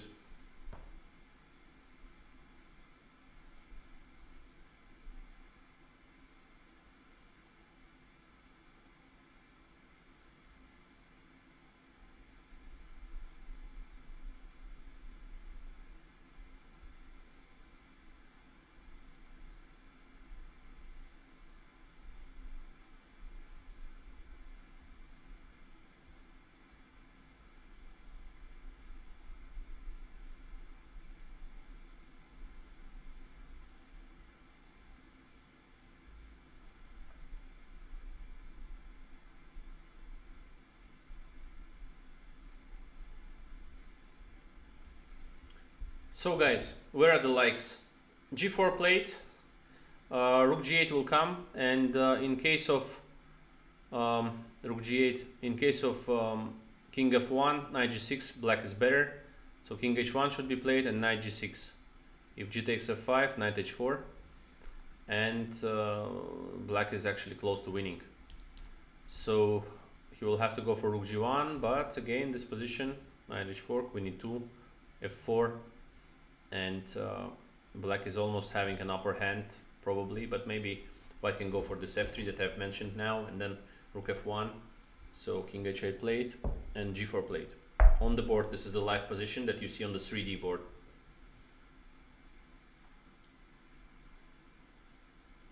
Rook g8 played extremely fast.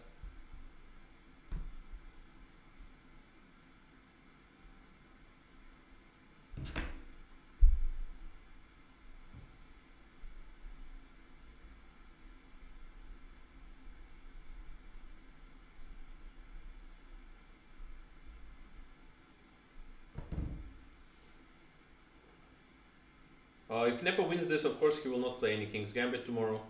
He will just go very simple something and make a draw and win the match.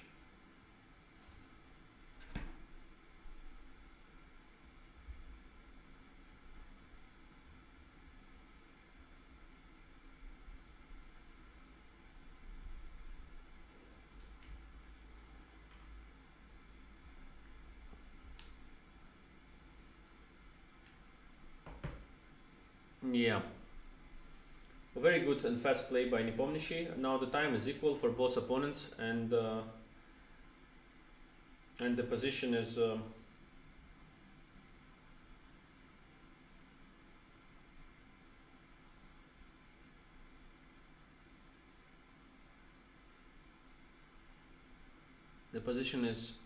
roughly equal, but if white goes king f1, they're losing the game almost with knight g6.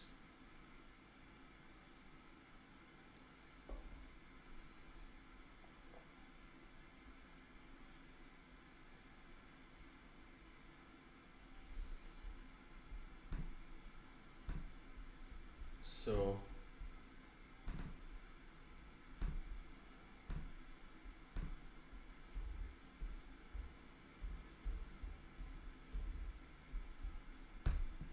f5, split h3, take, knight e7, knight h5, king h8, g4, rook g8.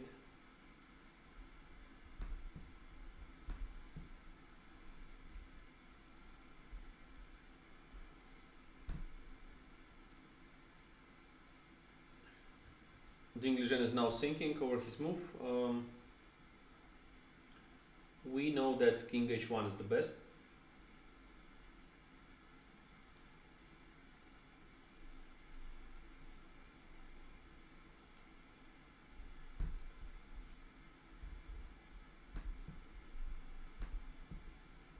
He plays king h1.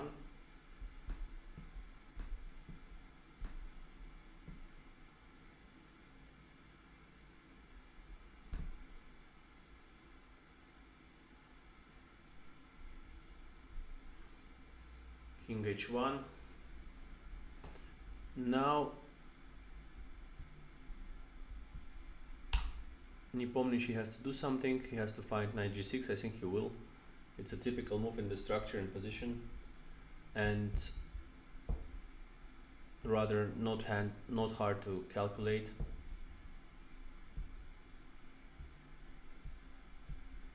I would choose black in my opinion.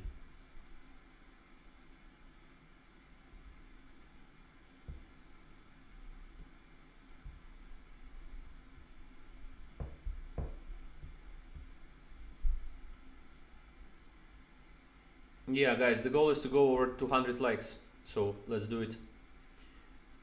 Right now Nepomniachtchi is thinking on move number 18. He's not over the board, he's in the refreshing area, and I think considering the position on the 2D board, the monitor that is established there in the refreshment area, and just take some tea or coffee, whatever he takes during the match. I think it's tea most of the time.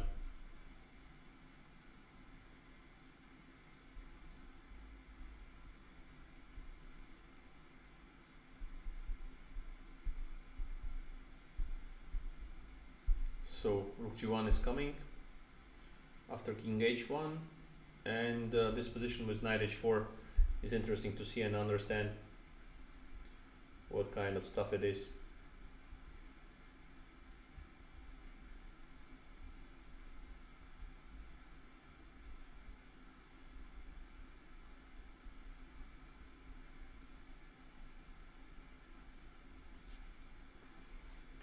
If we see this type of structure, let's say knight g6 and white takes, knight h4, queen e3, then the point is that not rook g2, nothing, just e takes f5, and the position is bad.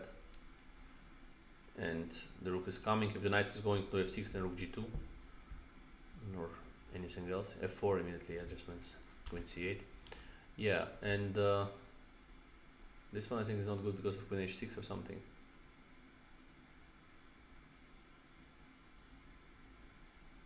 Then this still maybe just fine for black, good for black, but not necessary, just f4 wins.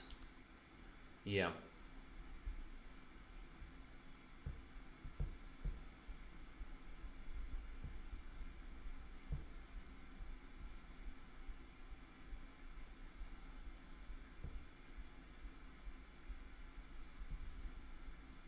Yep.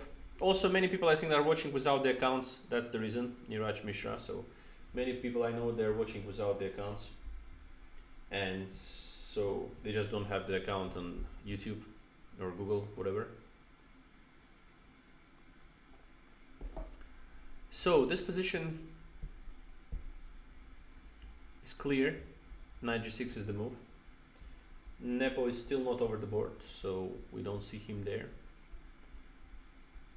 And let's just see fast what kind of stuff it is. Let's say knight g6, takes h5, f5, knight h4, going e3, ef,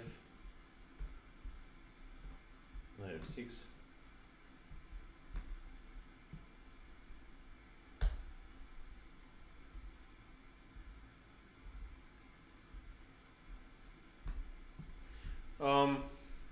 This is the position that we're expecting. Rook g1 and knight h4, queen e2 and f4.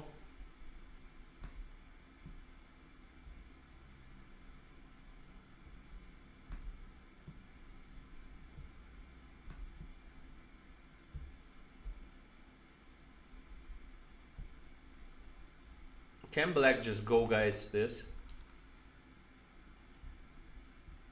Maybe this is the move. Simply neutralizing all of the threats, no? I think this is the move, guys. This bishop h2, because now rook g2, just knight h4. Of course it is. Of course it is. Yeah, of course knight g6 is played. Black has no problems at all.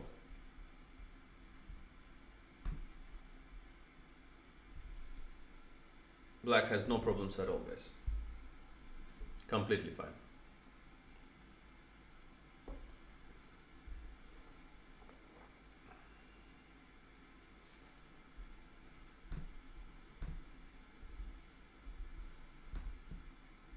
Completely fine.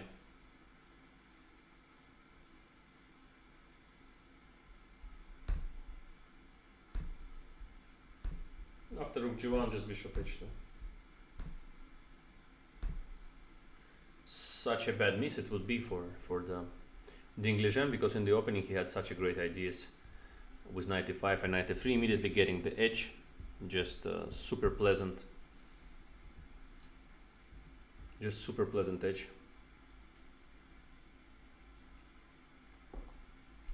Yeah, Christian Richard, he can go like this. I agree.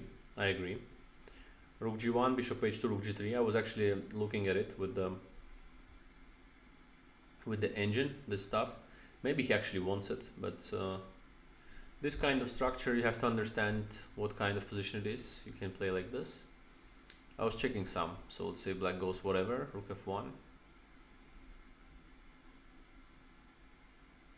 Didn't find a way for white to go forward, to proceed with it. Actually, now there is compensation for the exchange, but what is the way of trying to win it? How to win it? How to play for a win here? I don't know. Didn't find. But I looked at rook g3 and I agree with you that it's a possibility, of course.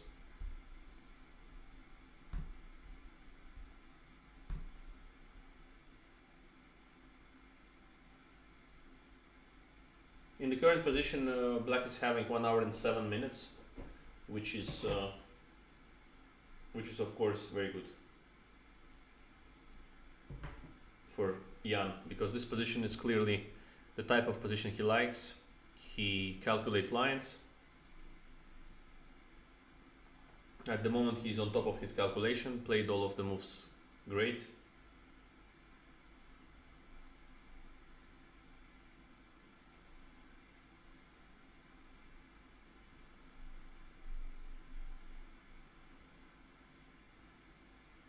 So yeah, just completely great position for black without any direct threats by white, and the clarity of the moves, clearly understanding what he wants.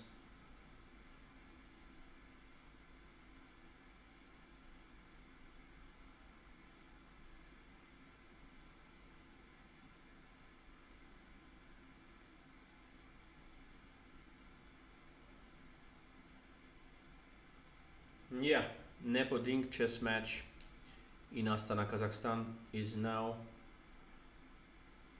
almost ended. There are just 3 games, including today's game, to play. and Jan Nepomniachtchi is leading with 6 points against 5 points of Ding-Nepo, and the way he plays in the last few games in terms of the middle game is cool. Today he just committed very bad blunder, bishop d7 in the opening, giving white a huge advantage after 95, and even after bishop d3 and h3 with the bishop very sad and passive on d7. But Ding-Nepo didn't use this chance and just immediately started to play fast, and just lost his advantage very fast in the opening, and now he's just having an equal middle game where he should not commit any blunders to get into the worst position. Now it's important for him as well not to lose this game.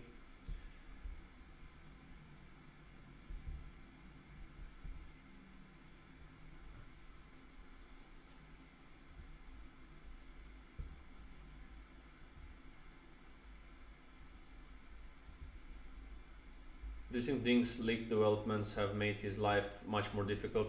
It made his life much more difficult, but we can see today, for example, he played a great line in terms of just catch Nepomniachtchi immediately in the opening.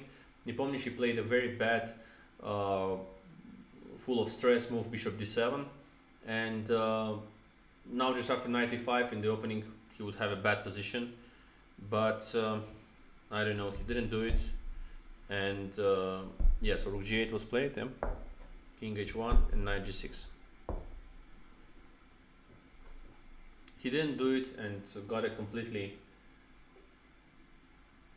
equal position, Ding-Nepo out of the opening, and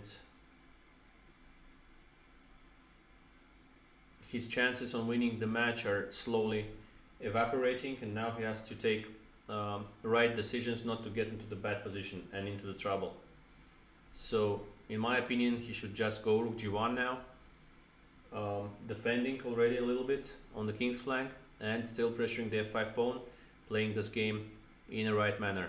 Then black can go bishop h2, they can go knight h4, different ways of playing, but in all the cases at least the position is normal for white and he has not much to fear.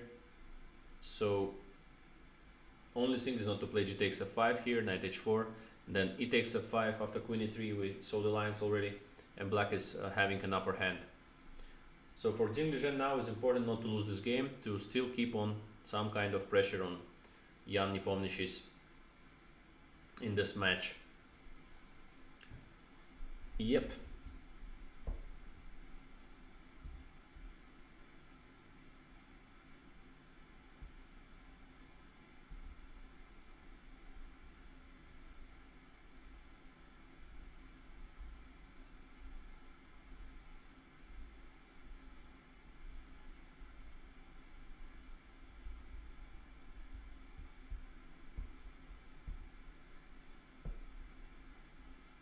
So we're seeing Ding-Nepo sinking over his move now.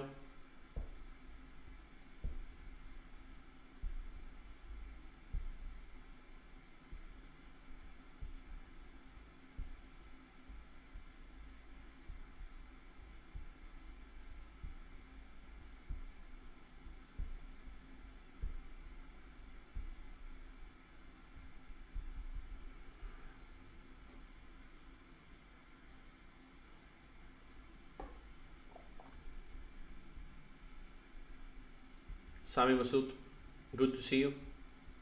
Well, equal according to engines, but tricky for the humans. And if white doesn't go rook g1, they're just worse maybe. So he has to do it. He has to do it.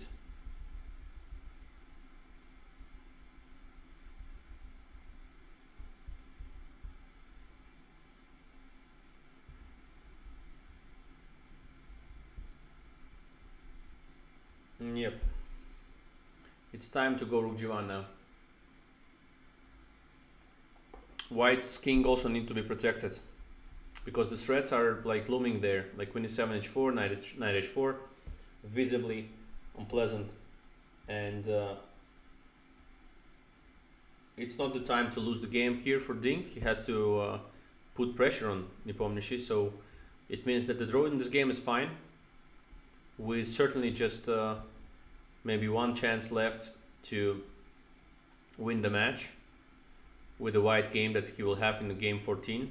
But at the same time, important not to lose this one, because with this loss, the match is over. And the position is tricky, so he has to move. Thinking here for 3 hours will not help, so he has to understand it. And already he took a nap, and he played bad moves in the opening. So not bad moves, we can call him bad, but the fact that he was trying to catch the advantage today and didn't take the chance that was just there after move 6, it's quite telling. Quite telling.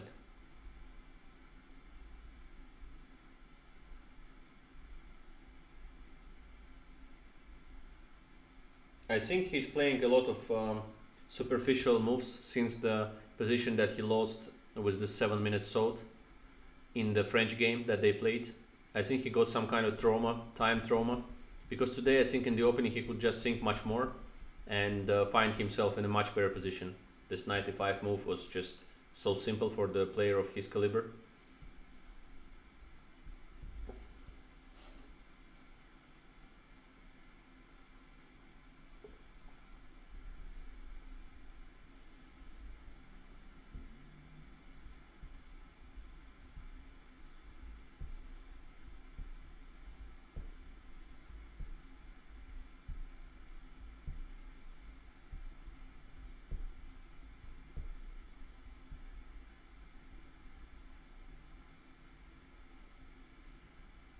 More or less, guys, waiting for the move. And yes, Elmin, the rook g1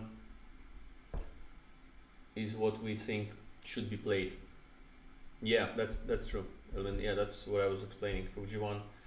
Already white has to defend. It's not time for any other games here.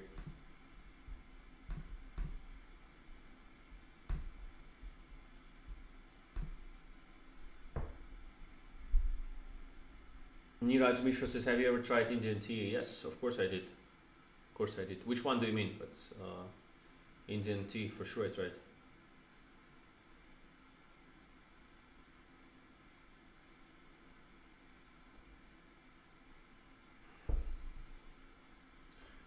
Guys, like the stream and also subscribe to the channel. Also send your suggestions to the email. I've mentioned it in the chat. You can find it. I don't know how can I pin the message to the chat. Is it possible? Guys, if you know how to pin the message to the chat, not the poll, but the message to the chat, if it's possible.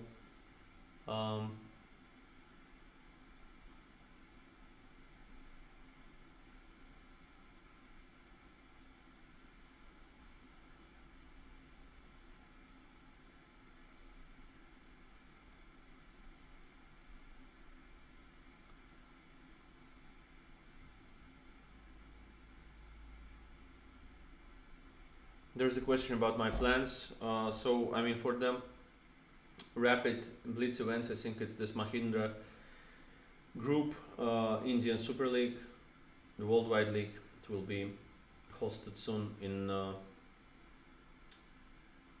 I think they have to announce themselves. It's not my privilege to do so. And it's 21st June till the 2nd of July. Beside that, the World Cup in Baku, Azerbaijan. The European Team Championship, hopefully, but it's in like end of year, November or something. There is also the World Rapid Team Championship, something in Düsseldorf, was announced just a few days ago, so probably we'll play there as well.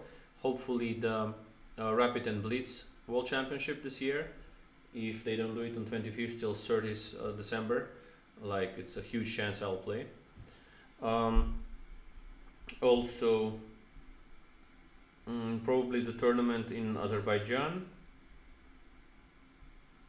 in the Karabakh region, and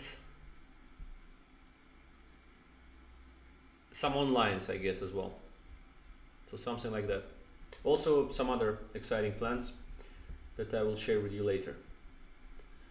Tanmay Agrawal, black has dark square bishop and white doesn't, while white having dark square hole. So why isn't white worse? Why is it equal? The structure, first of all, the structure of the pieces there. He goes bishop c2.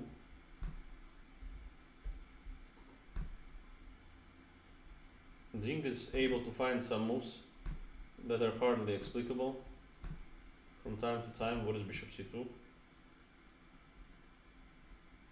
Okay, maybe possible, but strange.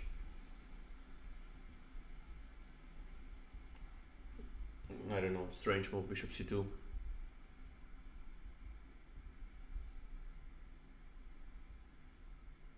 Sami Masood, after g takes f5, we have found out that there is a bishop c2 is strange, no guys? Also there is what, knight h4. Compi says queen e2, fg.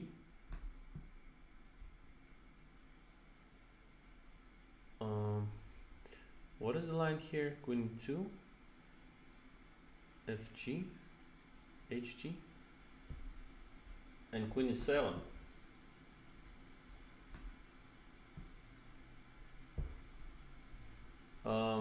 Why is it -1-9?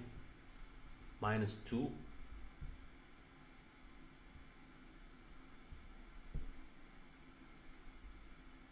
I don't know. What about this?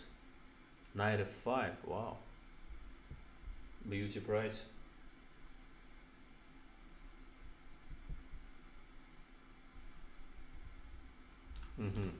And if rook g1, then knight f5, rook g2, knight h6, and f5.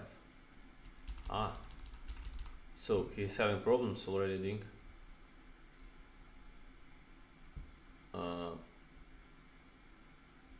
I don't know what is he doing. Sorry guys for asking many times, but bishop c2 also reminds that game was a g line that he lost in the second one. Bishop c2, such a slow, unnecessary move. I don't know. And something is wrong with Ding. Something is wrong. Something is just wrong with Ding Liren, and Nepo is on the verge of putting pressure on his position. Knight h4 comes really natural here. The move knight h4, of course, and that's why he played knight g6 before.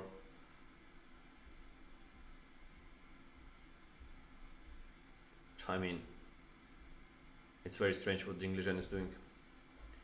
Inexplicable. Inexplicable. Of course he will play knight h4. Don't have any doubts. Moves like knight h4 you do instantly.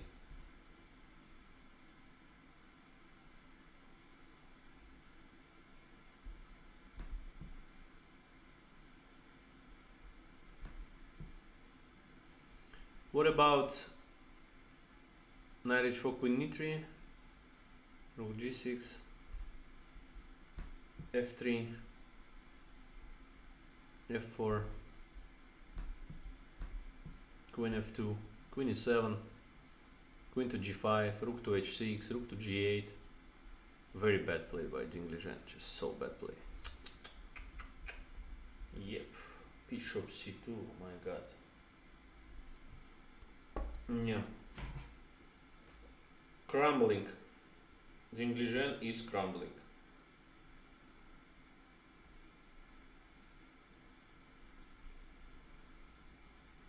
Crumbling on our eyes. Ding Liren is losing the match, in my opinion, maybe today. Letting the king without the protection here, rook g1, bringing pieces closer, protecting the pawn on g4, and still pressurizing f5, still some slight problems to solve as black, but then without covering his king, just goes bishop c2, ugly move, waiting for nobody knows what, knight to h4, very strong, and black is of course having slightly better position, at least here. At least.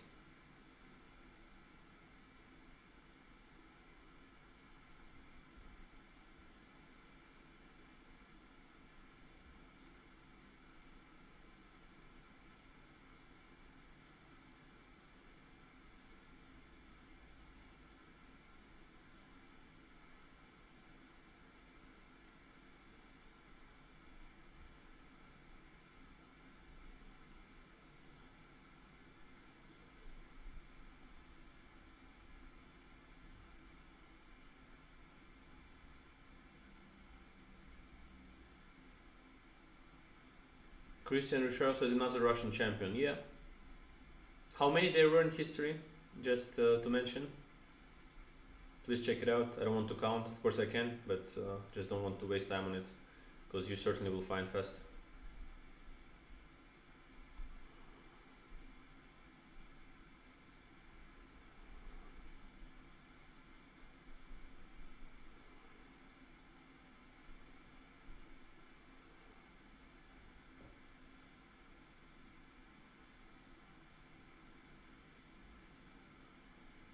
I think today he will lose the match most probably. With what he's doing now, he just lost control of his emotions.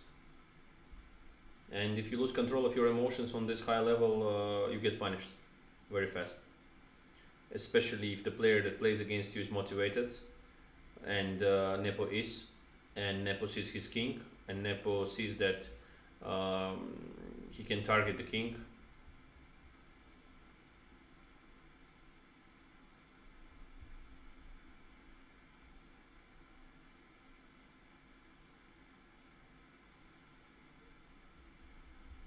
Niraj Mishra says, do you still believe to have 10 kids over 2 is good, as you have stated earlier? Yes, I do think that having 10 kids is better than having 2 kids. Maybe. And 20 kids better than 10 kids.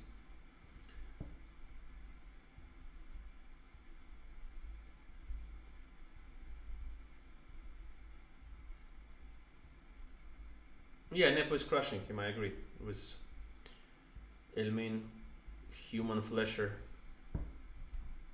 Totally agree.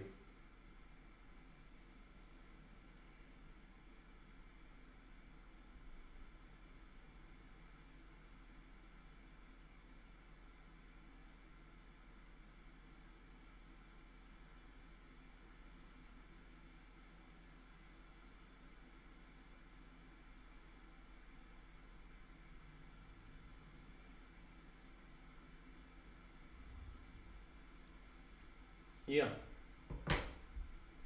Okay, I will turn off the engine. I don't need it anymore. But we have the engine there at the leeches. More than enough to calculate this strange position that Ding-Nepo puts himself in. Again, opening up the G line. He's not learning from his mistakes. Again, opening up the G line. Collapsing on our eyes. The contender for the world crown is on the verge of losing one more game, which will make it impossible practically to come back anymore.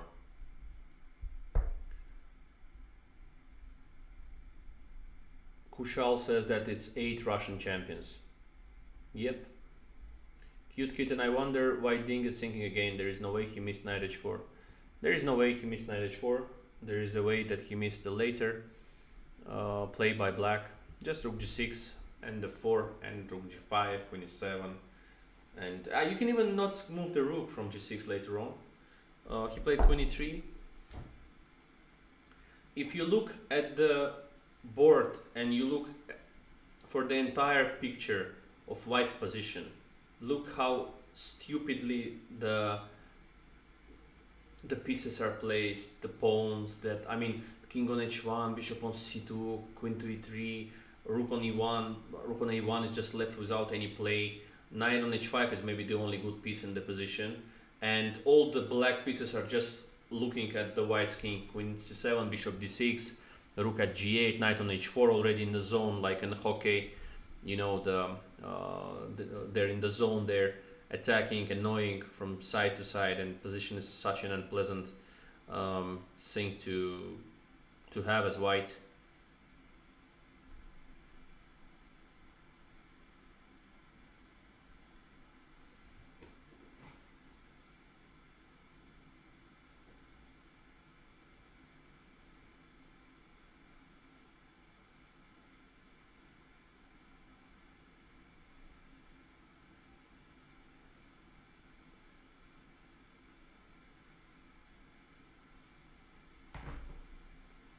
Yep, we're having this queen e3 on the board. Position is bad for Ding-Nepo.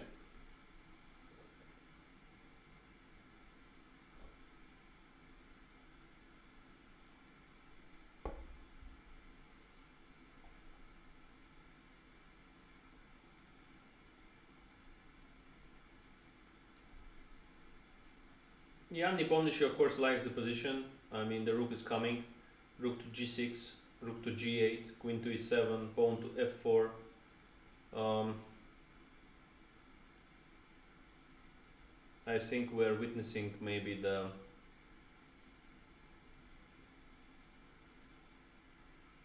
the end of this match, the practical end to this match that Nepo can show today.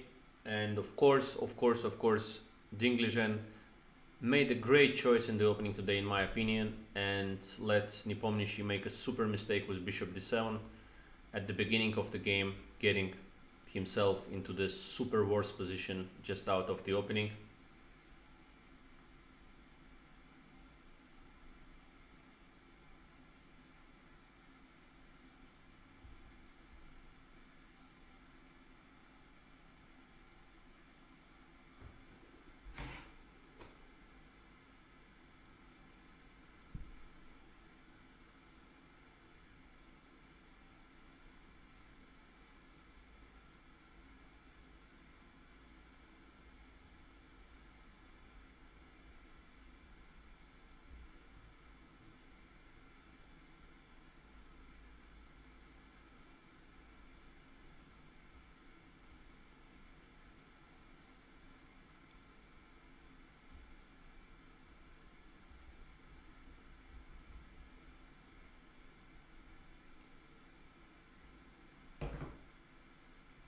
Yeah. So let's see if there were some questions. Why not queen d3? Was also possible, same kind of stuff. Rook g6, nothing changes much.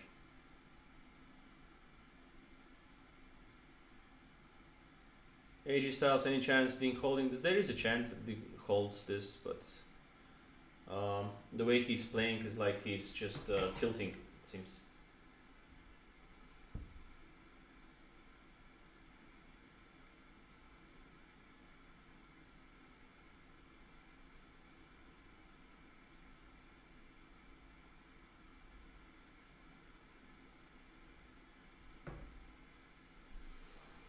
Ding is tilting. The actual position you have on both boards, 2D and 3D board, you see the position almost like player seat over the board.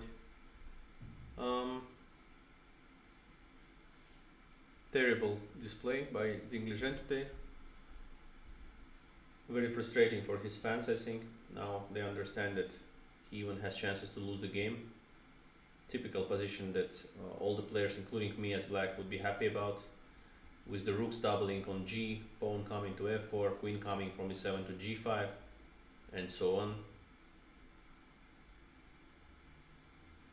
Black is in such a good shape here. No risk at all, and just pressure on the king's flank. Yeah, rook g6 is the best move according to Engine, but also very human move to play.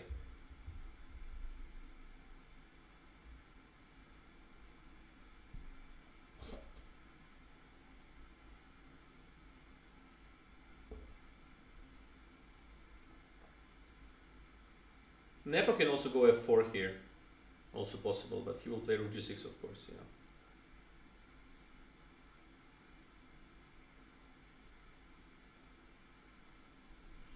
So if white just takes here, there is rook g2.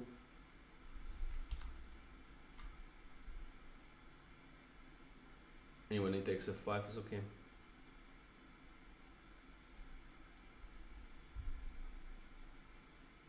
Just some kind of g-line problem for Ding-Liren in this match. I told you just before bishop takes f6 that he will never go bishop takes f6 in my opinion, because he had such a trauma in the second game where he gave up the g-line and lost the game, and he takes on f6. Unexpected and very, very strange.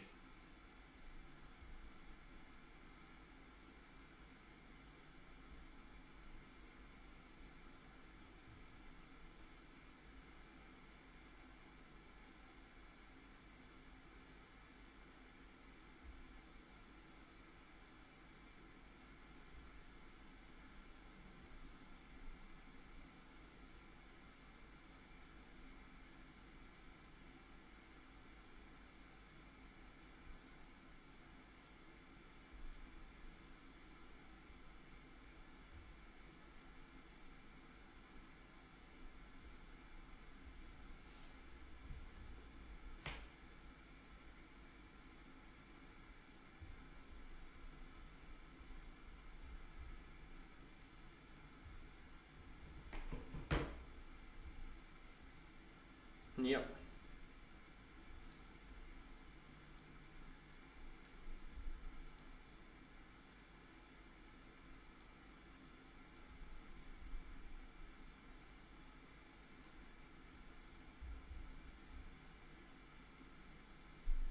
Yeah, I don't know how to pin the message here.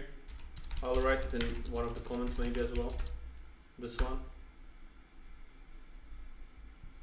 So if you tell me how to pin it to the bar somewhere there, like to the messaging stuff instead of the poll, let's say already we can end the poll. It's clear that we see the result today. Ding will pressure on Nepo was 60%, draw easy 23, and Nepo strikes and counter attack 16.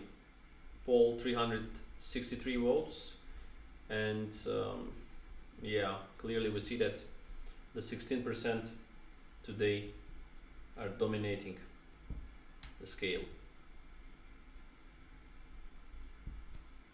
Guys, let's go to 200 likes and more or less fulfill the goal of today's stream, which doesn't mean it will end. It will only end with the players finishing the game, but with such a terrible play by Ding-Nepo, the game may be ended super fast.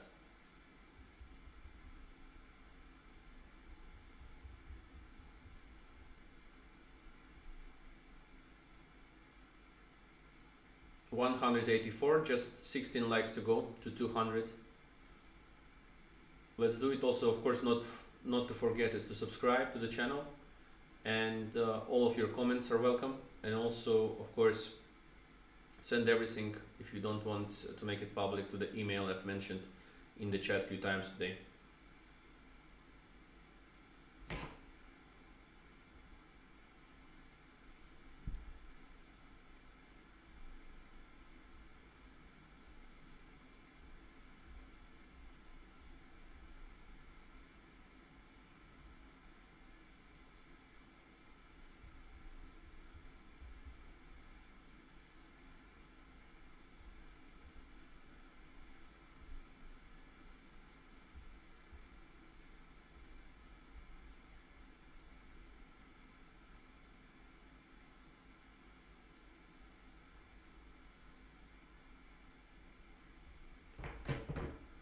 Yeah.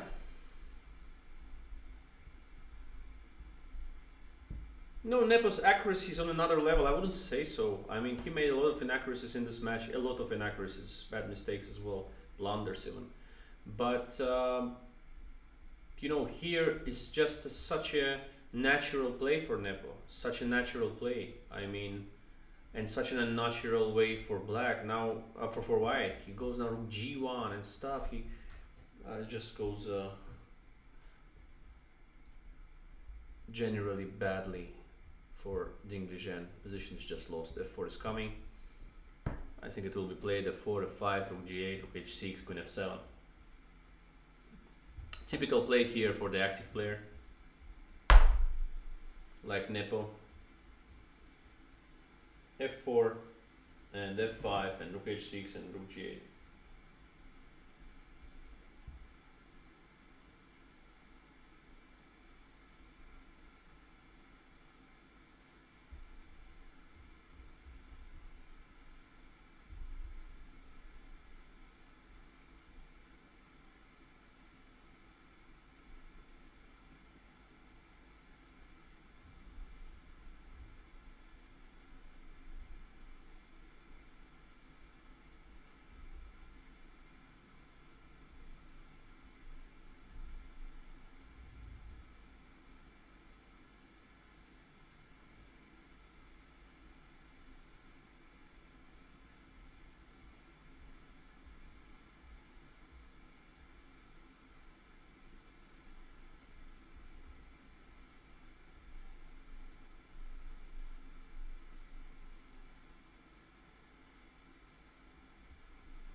So White is still having chances, of course, to defend this position somehow, but well, certainly it's unpleasant.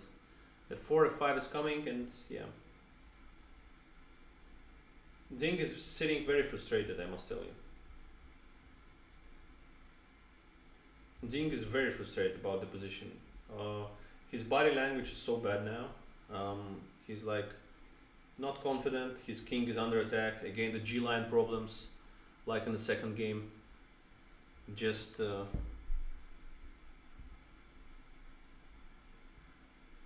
I don't feel any positive vibes from Ding-Liren here.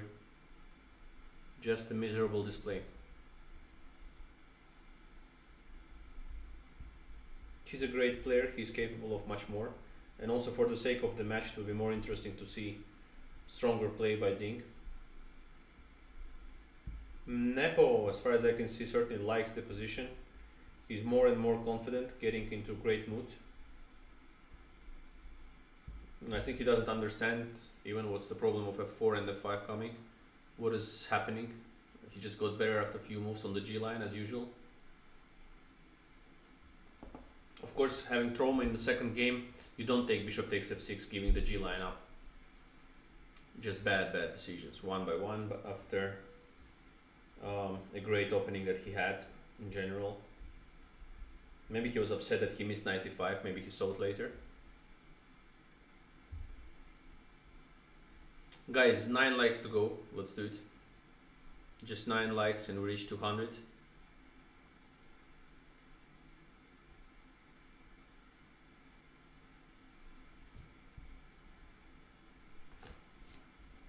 Yep.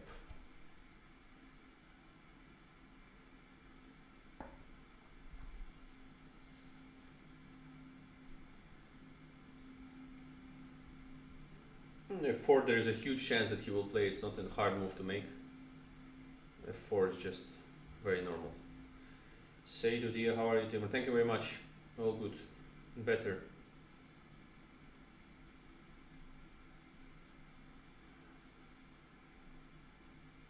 F4, of course, played.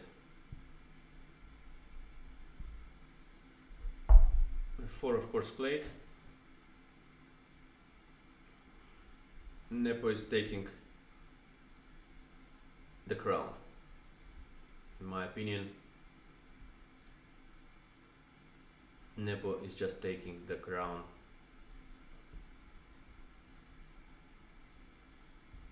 Nepo is just taking the crown back to Russia.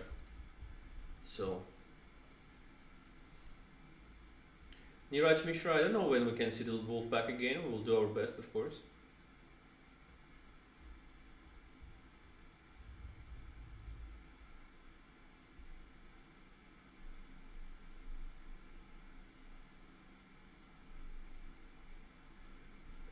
Okay, let me try it.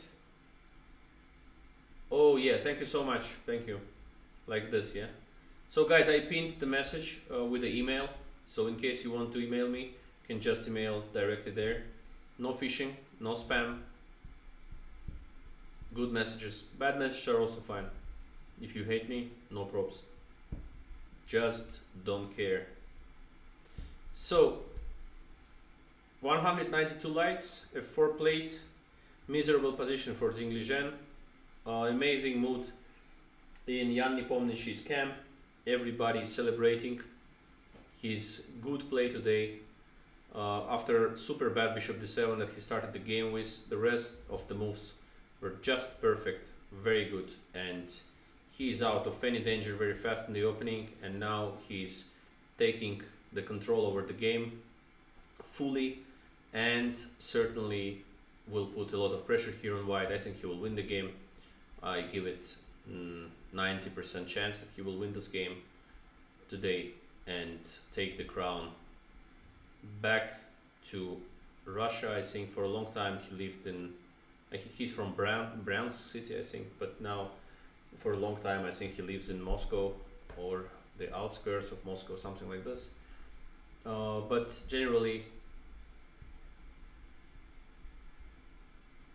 he deserves, of course, the crown in this case, that he wins today, and there will be no pressure anymore on his shoulders. Yes, he have to make 2 draws out of 2 games, but 1 draw will certainly be made, and um, no way that I think there's no way that Dink can come back after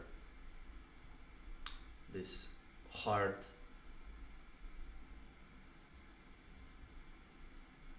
blow today. Was just, the killing effect of mating attack again on the G line once more. He will curse himself, of course, all day long and after the game for playing this bishop takes f6, allowing g takes f6 again, and the play on the G line. So yeah, that's looking pretty bad. Queen d3, queen e7. Live on the board, queen is coming to g5, rook to g8, rook to h6, pawn to f5. Black is playing their own game and white is unable to do anything. Just everything is blocked in the center. Just no counterplay on the queen's flank. Knight, which seemed to be the only active piece of white, without any support by rook g1, with stupid bishop c2, just super slow move. Completely out of play there on h5 on the h line. Once again on the edge of the board. Third game in a row. Ding-Nepo is putting his knight on the edge of the board. Doesn't care about it, just lets it there forever, and doesn't care much about his king, which is also a dangerous thing to do in a game against Jan Nepomniachtchi, that usually just targets the king as soon as he can and gets directly into shark attack on the flank. Domination on black squares, bad knight on h5, very well supported black's knight on h4. The rooks are coming to g8, h6, queen to g5, pawn to f5. Position is miserable, close to lost for white, and I don't think he will keep it today.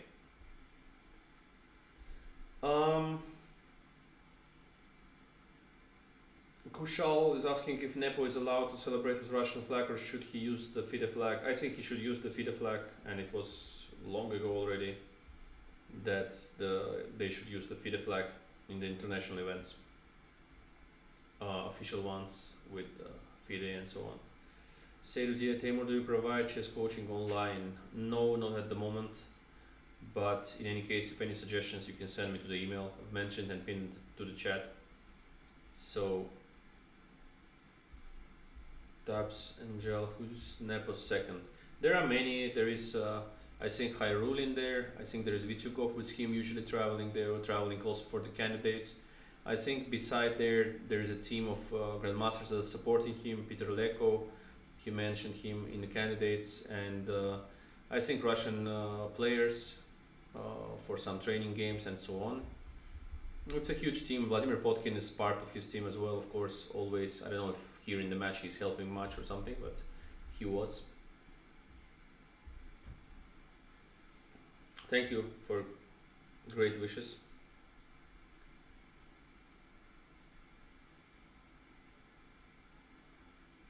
Kaivali Shah, if you don't mind to answer, why don't you live in Baku? I live partly in Baku and in Moscow, so on 2 cities now, and depends. Long time I live most of the part in Baku and part in Moscow from time to time, and in Europe like summertime and something. So I always moved around, but Baku of course always is with me and in my heart, and I'm always traveling there, and a lot of time I spend there as well. So it's not like you mentioned right now. So Animal Chess is Kramnik also contributing? Probably. Everyone who's in good relations with Jan, they're supporting him, I guess. Rook a to e1 was played.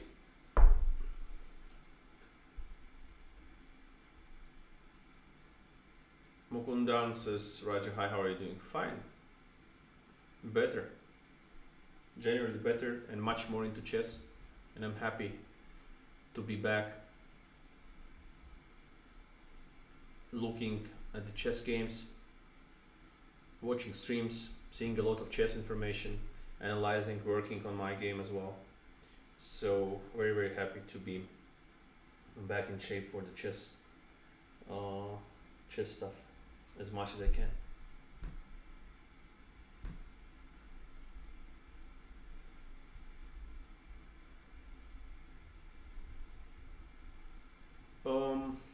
Liren is just playing a bad game.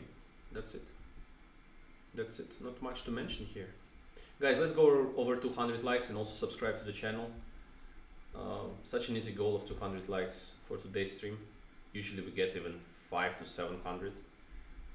But I know that a lot of viewers are spread with all the streams. Many people are just streaming now, I know. Also the chess.com and the official stream and the streamers around the world and many recaps as well of the games. I'm very happy to be with you, and watching the games with you is fun. Also the questions, I love it. Yeah, so we're creating a great community. That's cool.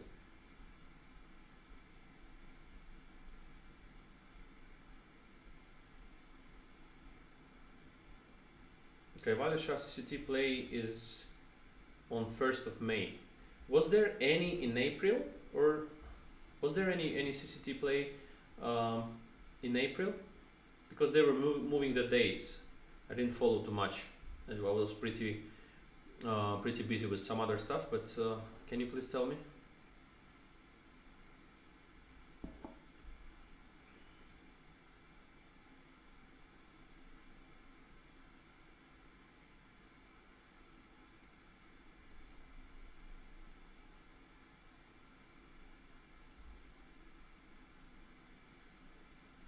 Last one was on March 13, and the next one is on May 1st, right? Yeah, maybe I'll play. I'll see.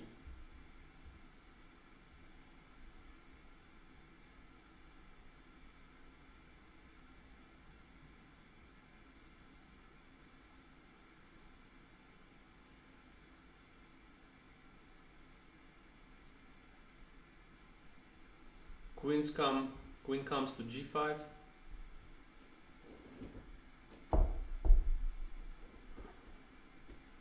Complete disaster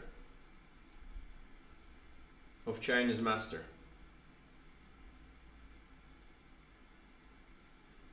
Or maybe for Chinese master is correct. Complete disaster for Chinese master.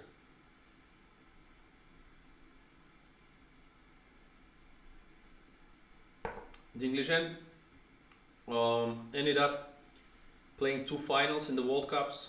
He didn't manage to win the World Cup still, 1 final against me. And now he was on the final of World Championship match here, and he's losing it just one step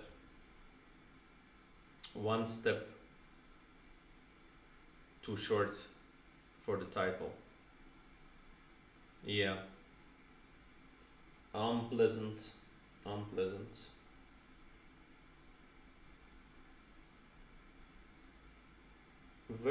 Very unpleasant.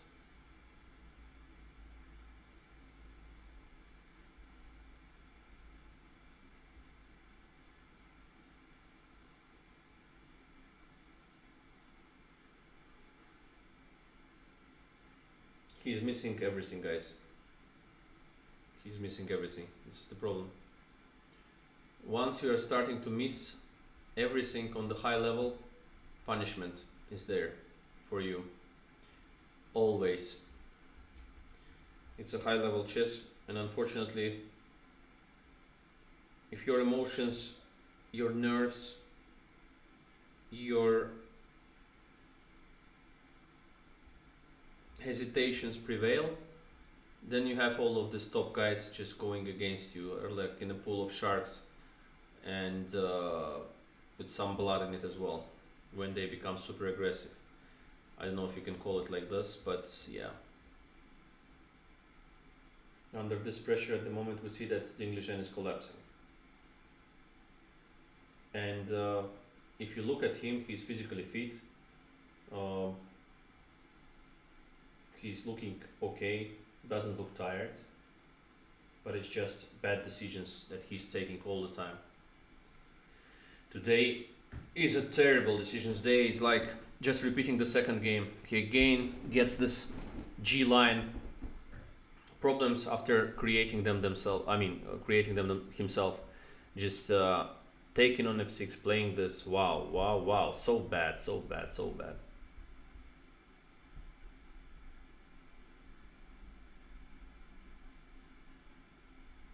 Very bad.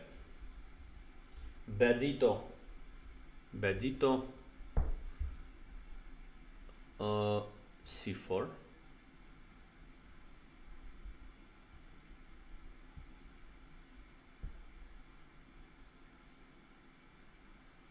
C4.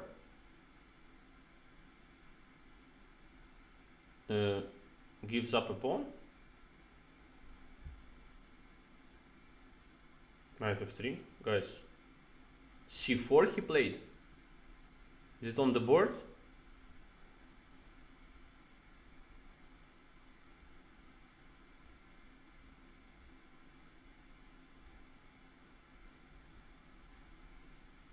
Maybe this he wants.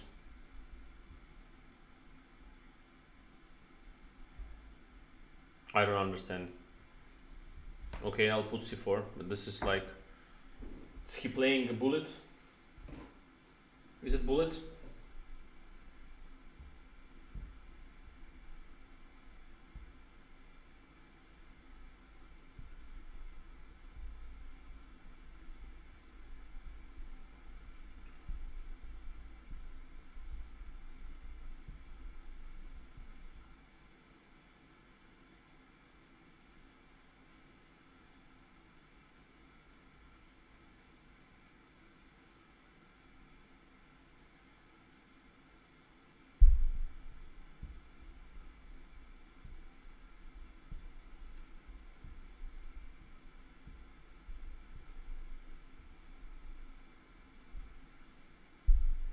Yeah. Checked some Twitter stuff, but this is terrible. I suspect Ding can beat Nepo in physical fight. Ha ha ha. Ding might know Kung Fu. Well, Kung Fu with a knight at the edge of the board in the third game in a row. Not the best thing. Yeah, pressure taps and gel. I agree. Feels bad for Ding. Pressure must be insane. He just collapsed. Yeah, I think he just collapsed under pressure. What he's doing is just far from his level. He's one of the top grandmasters in the world. Much stronger than this. What he's showing now is just a level of some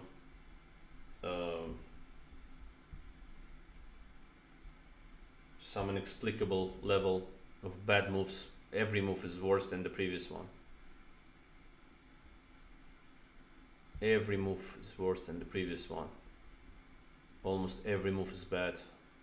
Like just giving up a pawn for nothing. Maybe some d5, e5.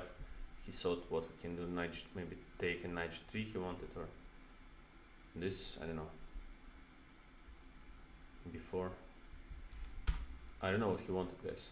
I don't know. Terrible miscalculations, amazing moves.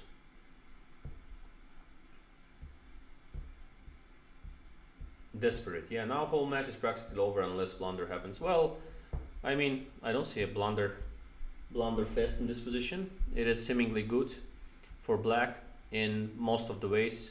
Nepo will not allow c5, I guess. Just unnecessary for him. Just d takes c4, and I don't know. It's like, yeah. Just gave up a pawn.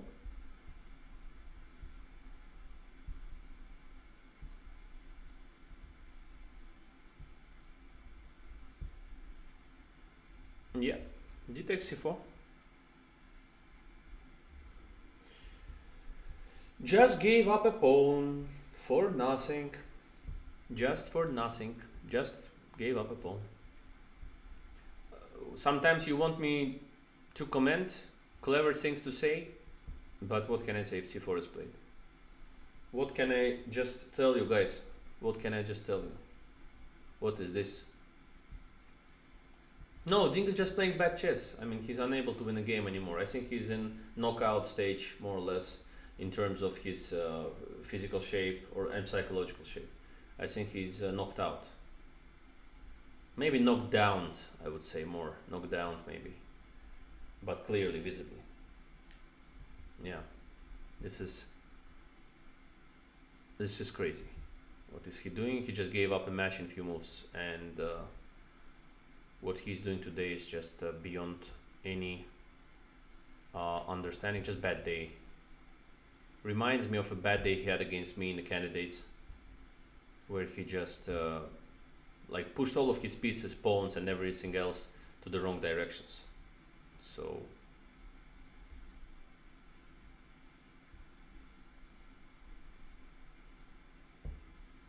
yeah. Queen cannot take because of the knight f3 move. So if the queen takes here, just knight f3 move, and it's a pin, and I mean it's a rook's fork, and queen h4 is coming, so completely winning. Queen c3. Now just b5, very natural. Pawn up.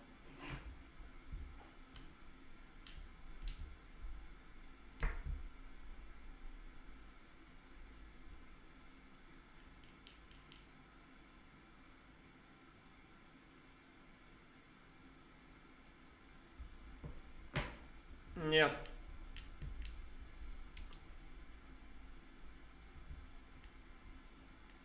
Yeah, I think almost, I mean, there is no comeback from this position, I think.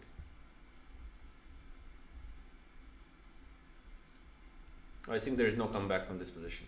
Guys, let's make a little break. The things are clear here in the game. Liren just lost control. Liren just lost control, and let's make a break, maybe for 10 to 15 minutes, and then be back, cover it till the very end. There's not much to cover seemingly, but let's cover it till the end, until the day finishes, and let it be. Okay. Thank you for watching. So let's have 10 to 15 minutes break. You can now enjoy the other streams and then come back wherever you want. In 10 to 15 minutes we'll be back, I think around, yeah, maybe 15 minutes. Let's do it. Thank you so much.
Yep. Okay. Let's just see it. Okay, let's just see the end of this game. A4 plate. A4 plate. Well,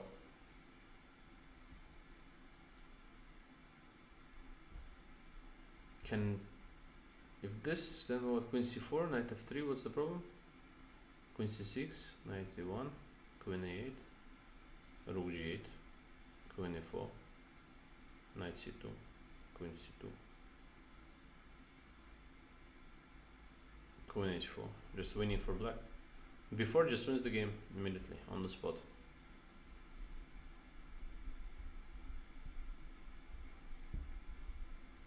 A6 is also possible, but I think just before ends it all.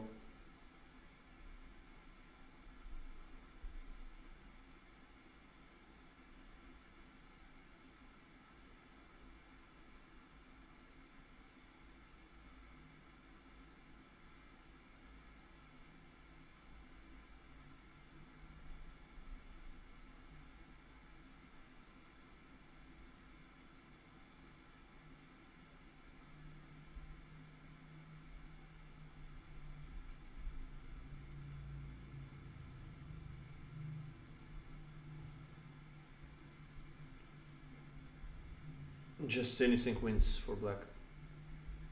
A6, before, whatever you want.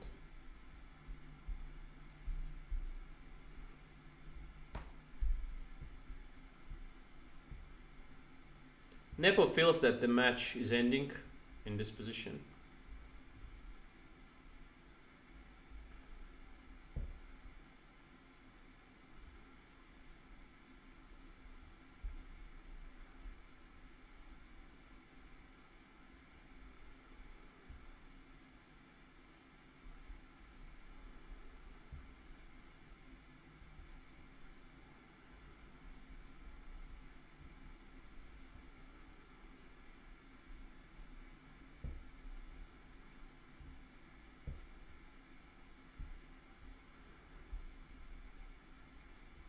Yeah.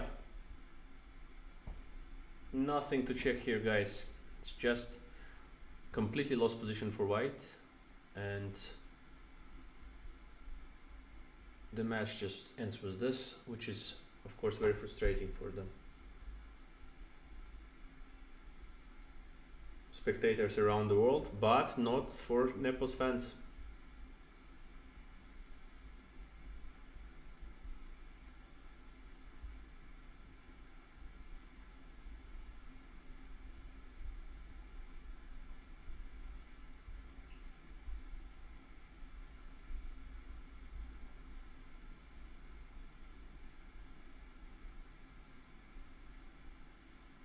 Of course before.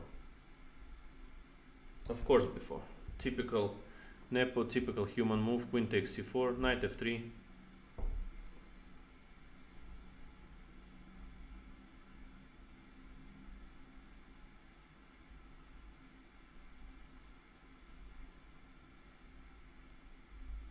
Just the end.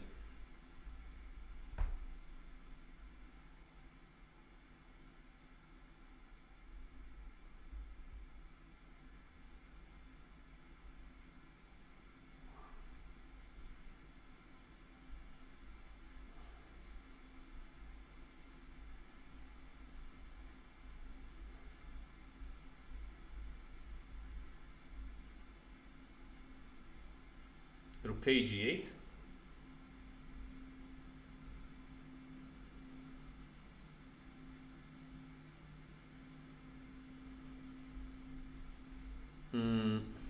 Rook g8.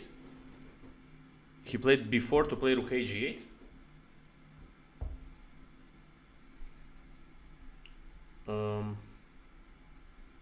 If I go there, knight f5. Okay, if he plays bishop takes g6, h takes g6, queen c6, the idea is to play knight g3. This is visible. I mean, I think should take time, of course, to understand that it's It's possible, but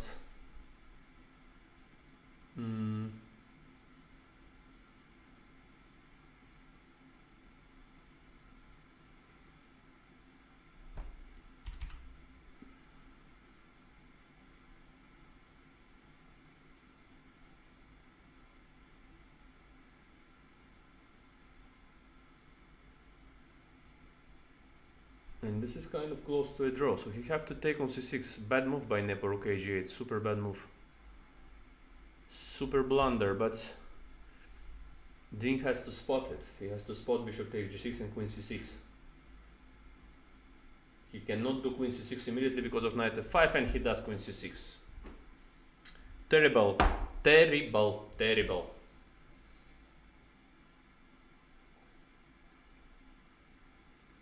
Terrible, terrible, terrible, terrible, terrible. Terrible. Blunder in that is made in 1 minute. Just 1 minute blunder.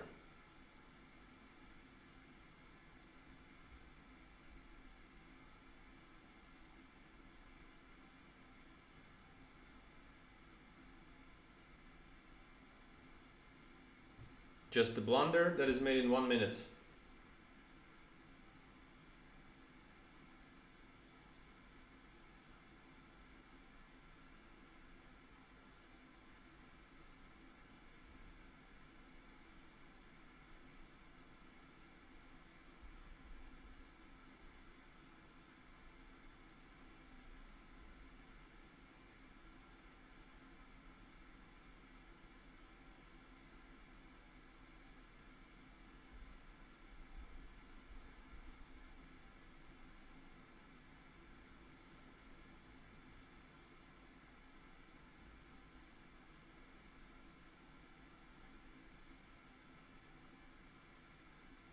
Bishop b8?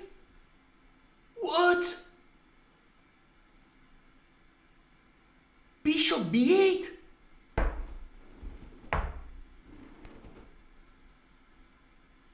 Ooh.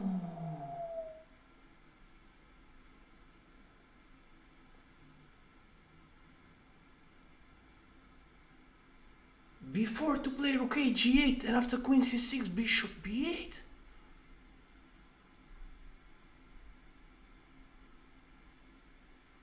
Oh my god!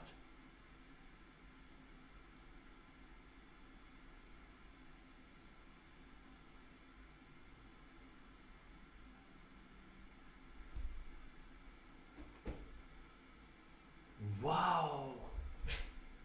Wow! Now he has to find bishop takes g6 and d5 if he wants to do something. But what's yeah, he missed probably hg d5, yeah, hg d5, but I mean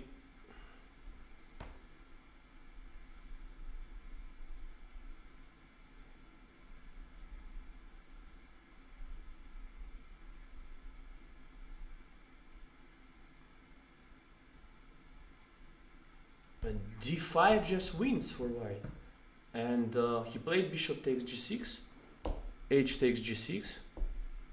I guess he doesn't want to go knight g3. Knight g3 is a draw, strange draw, but d5 wins. He didn't play bishop g6 yet.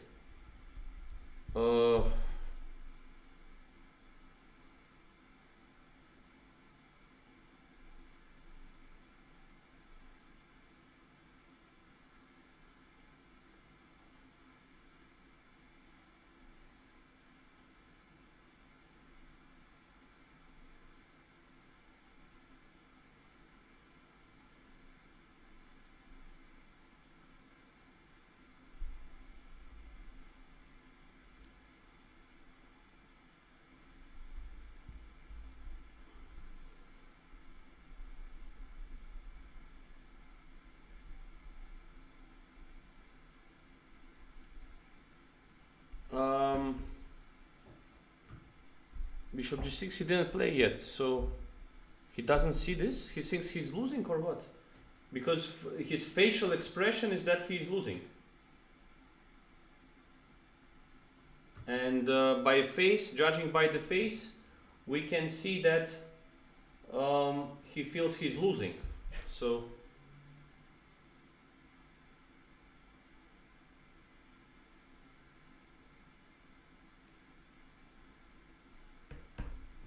oh my god, what is going on with these guys now? Whew. I mean, oh my god. And Nepo thinks he's winning, so this is the mutual blindfoldness right now. Mutual blindfoldness for both players.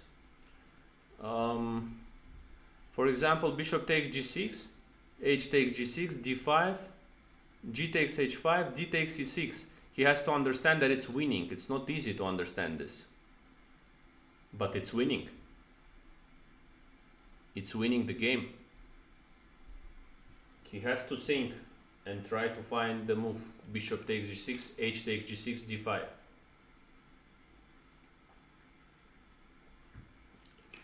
Otherwise, he's probably lost.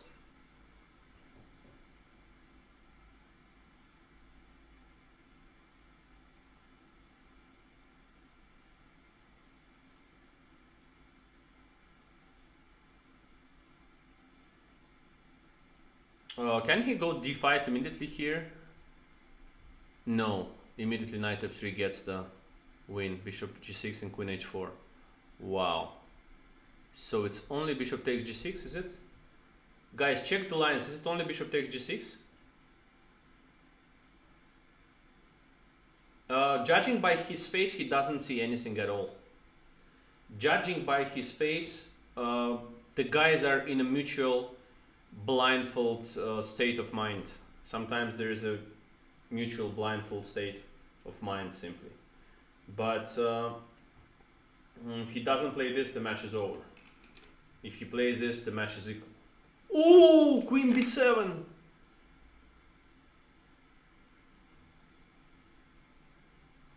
Yeah. Yeah. This is awful.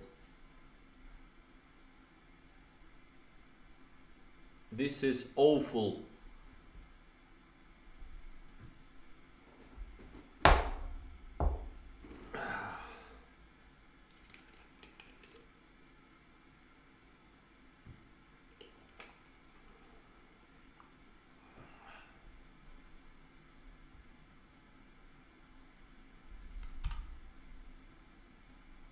I'm trying to see only bad moves because it's what is happening every move here.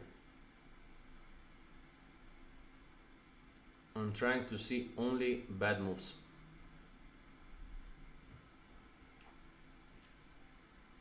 Okay, Nepo is on the verge of making the move, and now he goes what?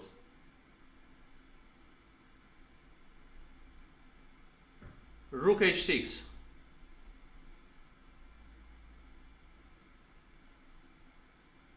The guy doesn't want to go knight f5. What?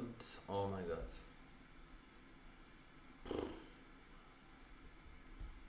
Okay.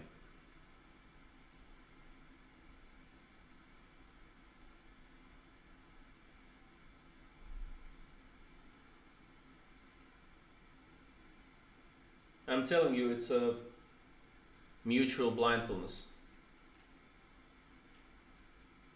It's a mutual blindfoldness. Rook h6, bishop e4 played.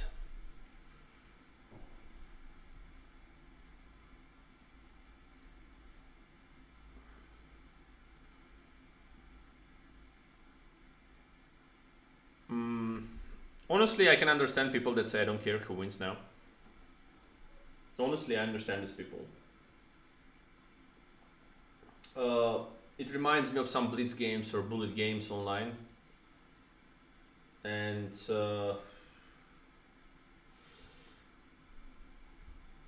I don't know how to explain.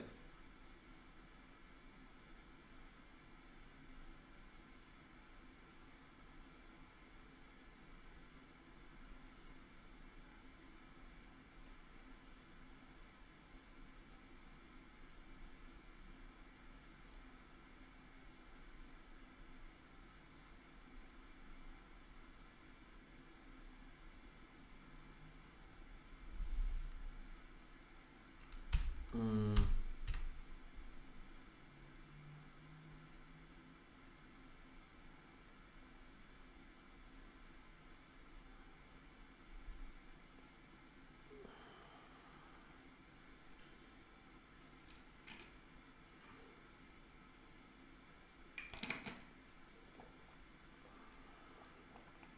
Yeah, I don't know. Uh,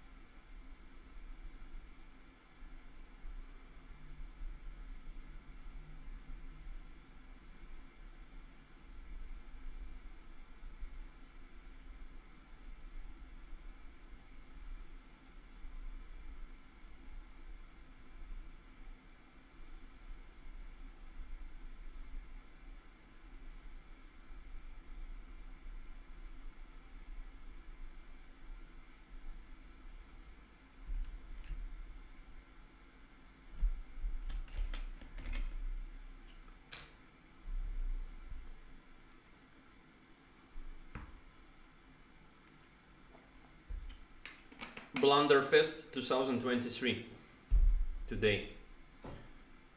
Blunderfest instead of Oktoberfest.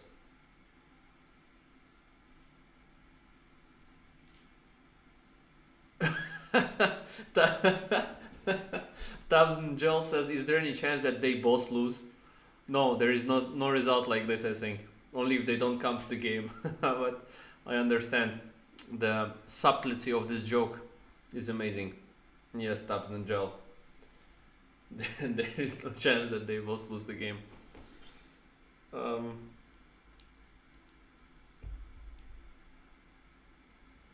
yeah.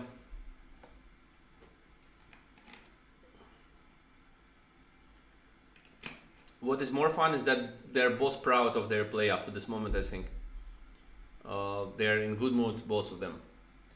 Ding is thinking that, wow, what a great move I made. Queen b7, bishop b4 is consolidating before sacrificing the pawn with c4 with -4 with any move that you wish that black makes.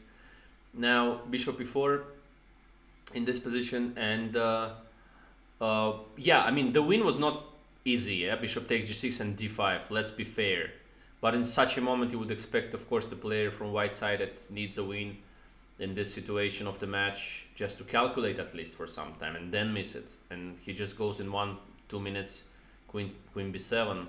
I think in just disbelief that he can win a game. So Nepo didn't see a maneuver of knight f5 at all in the game. So now he goes through h6 and bishop e4, and Ding thinks that he completely stabilized. Now probably eyeing for some d5 move somewhere. Queen f7, queen b4 is a threat.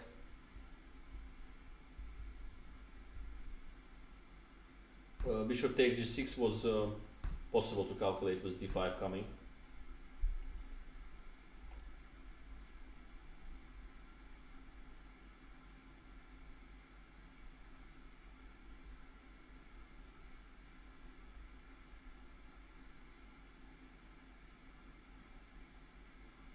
Yeah, it's just not the level of these post players. That's the thing. It's just not the level of both of these players. Something is just clearly wrong.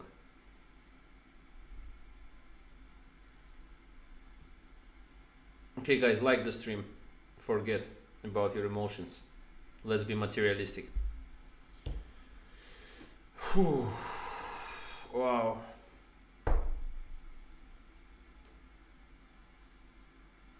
Yep. By the way, Nepo is not back yet. He's not over the board now. What is his calculation? Maybe he saw f5 as the move, and he missed that the bishop is hanging. I don't know. Let's say there. Maybe he saw rook g1, knight g6 or something, and h3 is hanging, and then just forgot that the bishop is not protected anymore. That's possible, I must tell you.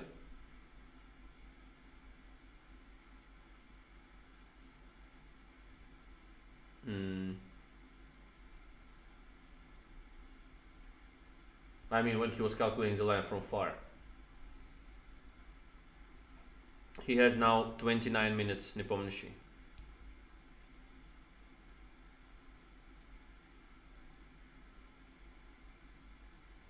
Christian Murray says they're both playing imprecisely. I didn't expect it from Dink. Well, I mean, it's much farther than imprecisely. At the moment, it's Blanderino every move almost. It doesn't mean it was easy. Once again, bishop takes g6, h takes g6, and d5 wasn't easy to spot. Let's see, by the way, if there were some other options or only this. Let me see.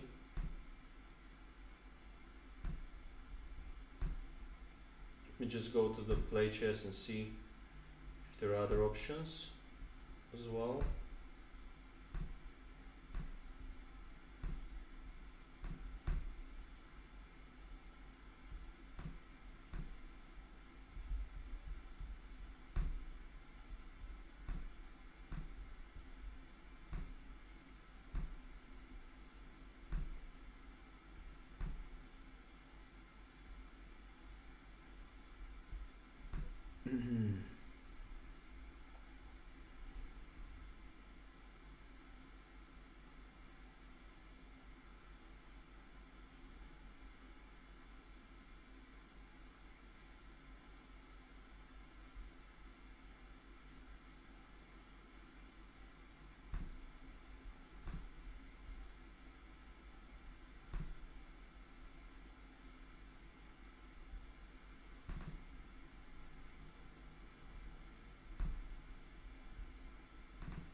Well, guys, let's put it fair. I mean, d5 was the only move that would win the game.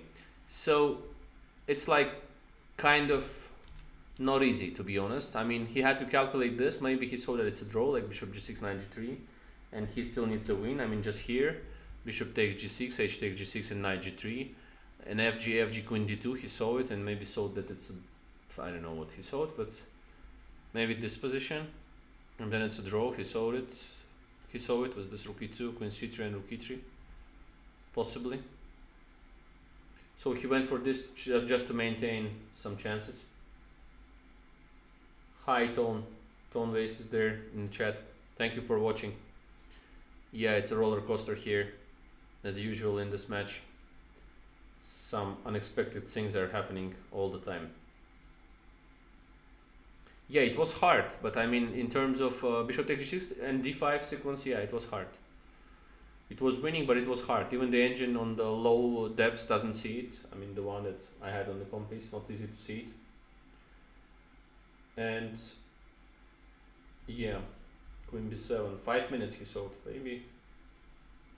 And after queen b7, black was winning by knight f5 here directly.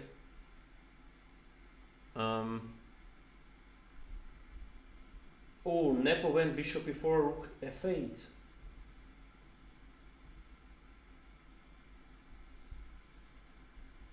Oh, he didn't go for f3. Oh my god.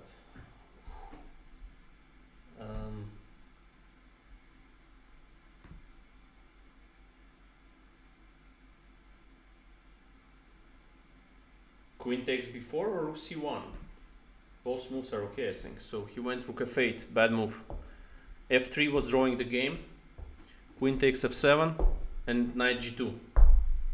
Very important. Queen takes f3, knight takes c1, and queen h4 coming, and dynamic balance. Hard position, very like, you know, double-edged, but still balanced. Now rook f8 goes Goes Nepomniachtchi. Queen takes b4. Pawn taken on b4. Rook on f8 is attacked, so has to do something. Has to do what? My god, it's so changing so many times. Queen d8. Is it queen d8? Still chances for both sides.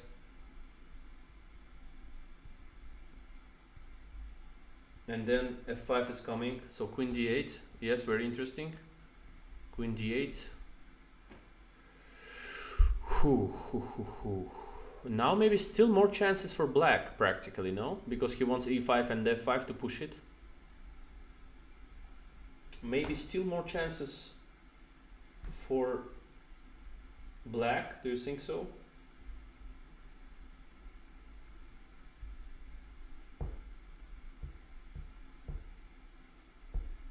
I don't know, but at least it's not lost for white.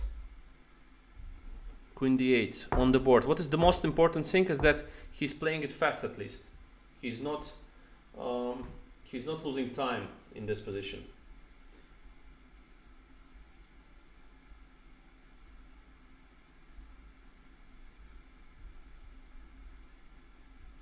The position is very sharp. d5 is interesting. d5 not easy because e5, rook c1, and you think about f5 all the time. But there you have queen b7, amazing resource that wins the game. My friend, it's not so easy to spot this kind of stuff. And then gf takes g8 and rook c8. Yeah, it's not easy to spot such things, so I would rather vote for rook c1 or something.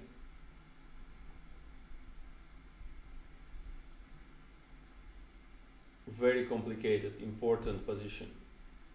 Queen c3 is also possible with the idea of d5. Queen c3, he may be afraid of f5, I think. Bishop c6, but these moves are not easy to make. After this, maybe d5 and rook takes e5, no? Is it? Yeah, and rook takes e5, beautiful. Okay, possible, I don't know. Hard, I don't know what will happen anymore. So I just don't know who will make the last mistake in this game, and I just don't know what's going on. So let's watch it till the end. We're witnessing some crazy stuff. Yeah, rook d1 is also possible. Rook c1 or d1, anything. d5, queen c3. If he finds the idea of pushing d5 and then bringing the rook to c1, it will be amazing, of course, and he will have good chances. But I think now in general, at least he understands that the position is playable. He's not lost. I guess he doesn't think he's lost. But Nepo is playing a great bluff game. He's still confident, looking confident, and making faces like if he saw everything. And like if it was the plan to go for this position. At the same time, you have to understand that if you're pushing like rook to f8, this means that something is wrong.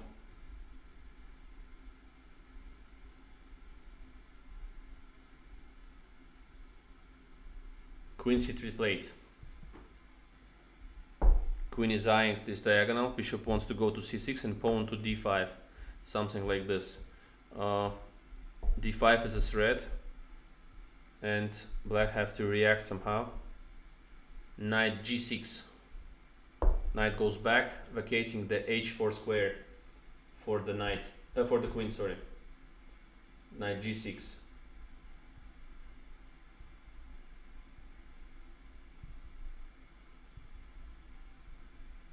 Very okay move, by the way.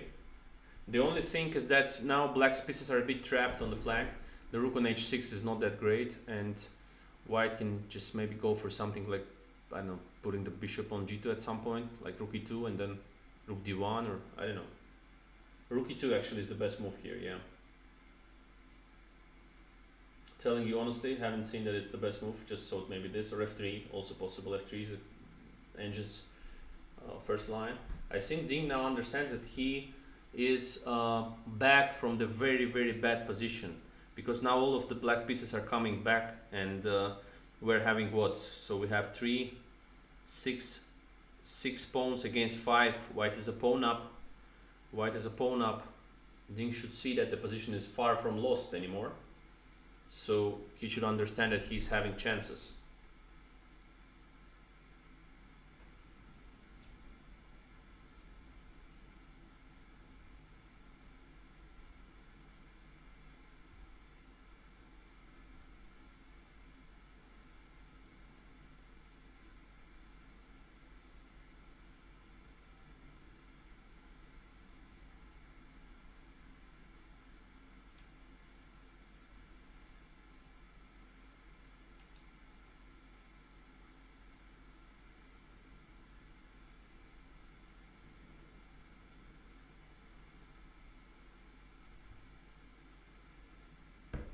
Yeah.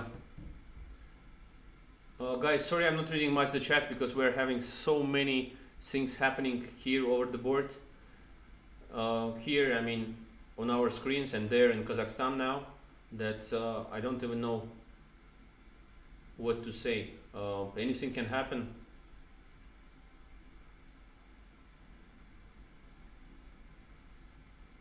Anything can happen.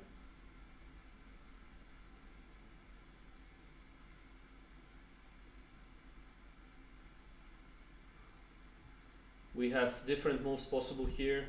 F3 to stabilize, rook e2 to bring the rook from g1 to d1 or c1, and vacate the squares for the pieces.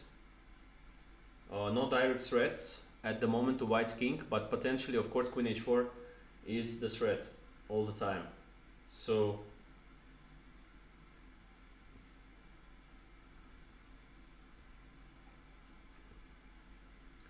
at the moment, time doesn't seem to be a crucial factor because we have 8 moves to make. Both of the players have to make 8 moves till the first control is reached at 40 moves time. And at 40 moves time is added, so they're heading there.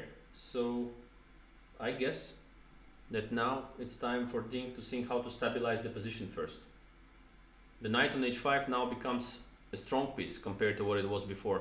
It was the piece that he was on the verge of losing, and instead of this, now the knight on h5 plays the main goal in defending the white's king, in counterattacking with d5, and the diagonal is opened and the knight is there creating the mating threats. So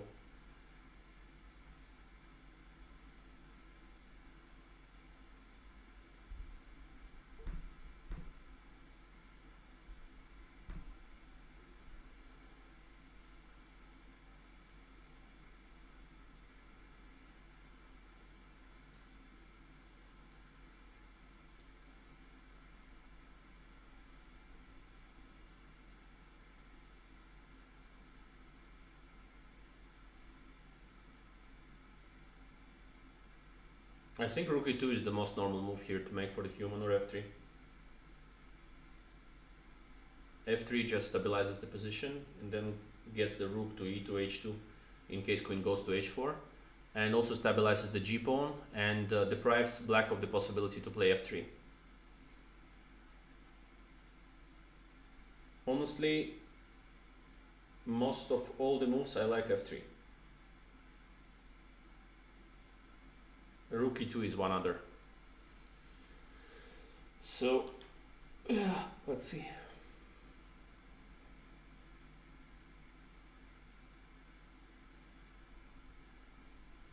These 8 moves can bring us to any result still possible in this game, because it's a game of nerves and psychology rather than real chess.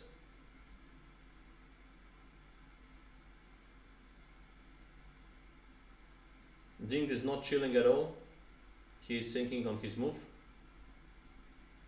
3,100 ways to play normal move, and what will Ding do today in this position?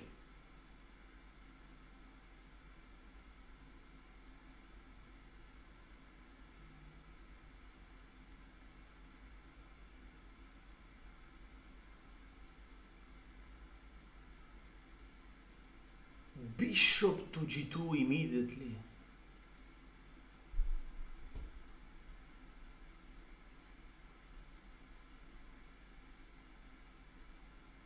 Passive, closing the rook. The bishop on e4 was staying so great. Bishop has to go to c6 somewhere there, d5 and stuff. Wow, bishop g2 to close your rook on g1 like this. Yeah, instead we saw, I mean, there are f3s, there is rook e2 possible, anything you wish, just not bishop g2.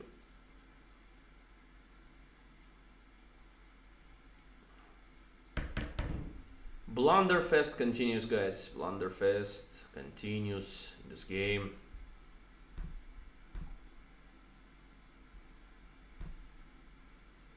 Yeah, I was proposing that at some point you can go bishop g2, but I was going to do it after rook e2 maybe or something when you have to really defend h3. Now h3 was not under attack, was not pressured at all.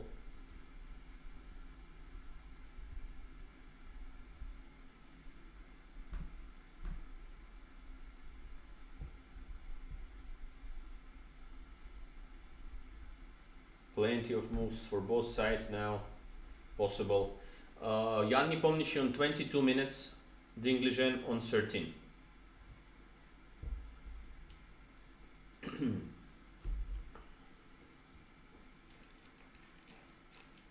I think that the both teams are now on antidepressants. Right there. Because it's impossible to calmly watch this. Especially if you are involved in one of the teams, guys. Bishop g2, queen h4. Queen h4 played. Active move, trying to play f3 somewhere, but a bad move somehow. Queen was on d8, saving the position, but now rook e2. Rook e2 is a normal move, guys. I like this move.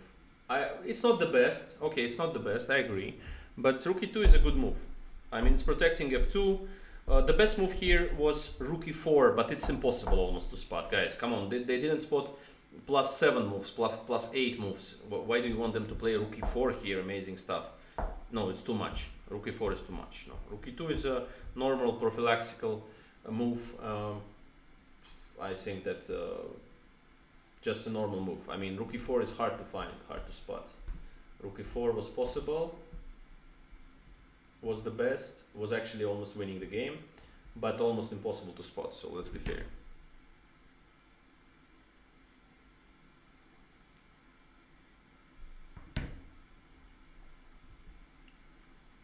Yeah.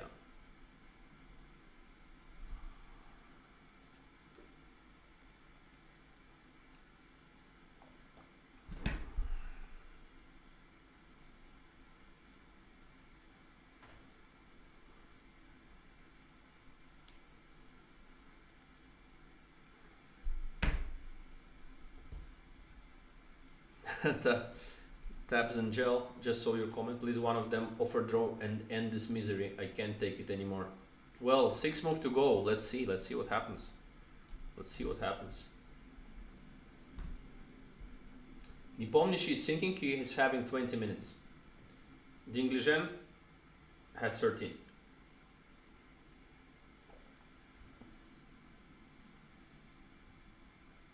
Nepomniachtchi wants to mate him. Liren wants to defend. When both players are actually missing their goal in this position. What was this rook e4 move, guys? Let's see, rook e4. How was it? So it takes d5, e5, and f4 is hanging, yeah? Yeah, and then takes this guy. Yeah. Okay. Okay. So the point of rook e4, here, guys, rook e4, was to play d5, and after e5, the f4 pawn is hanging. So, I mean, the point is like, if black goes whatever, then probably d5, e5, and then the pawn is hanging simply. So that was the case.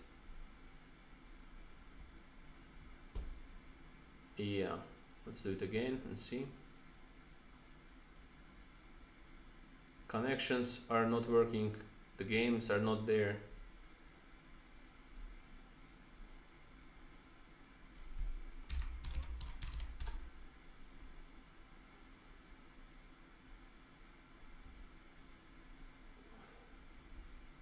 F5!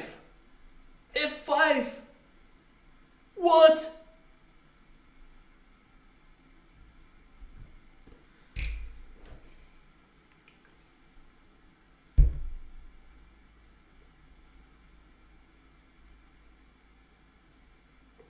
What about rook takes e6? I didn't check anything. Can you just take a pawn and play d5 and mate? Or is it what? F5? Guys, he played f5, it's real. And Ding played rook takes e6 and he wins. I'm going to the lunch, guys. This is too much. This is...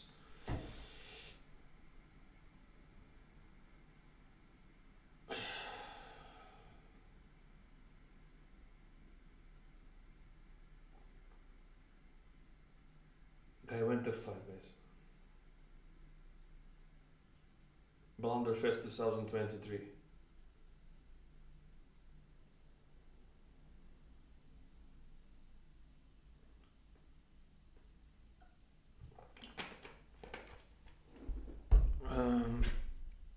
I don't know what to say.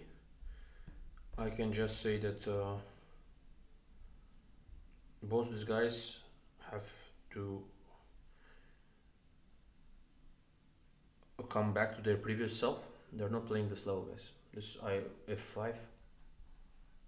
How is that possible, guys? f5. Sorry for repeating this so many times, but it's such an easy blunder.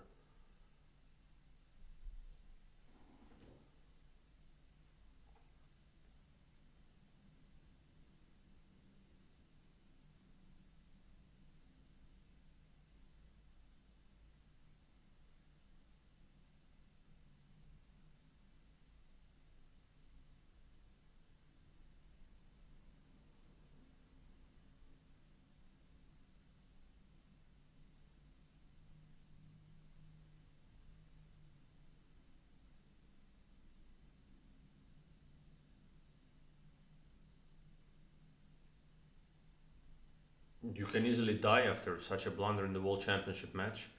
Position was far from easy for whites to convert. Playable, steal some attacks. f3 is in the air, bishop d6, like everything. And I mean bishop d6. Okay, I understand white wants to go before. Yeah, I agree, not easy already, but queen g5, knight e7, f5. Later on, knight to d5 sometimes. I mean, okay, clearly it's far from what he wanted before, but at least, I mean, it's a game. f5. My god. This, you can just die like this, seriously. It's like this kind of nerves. I mean,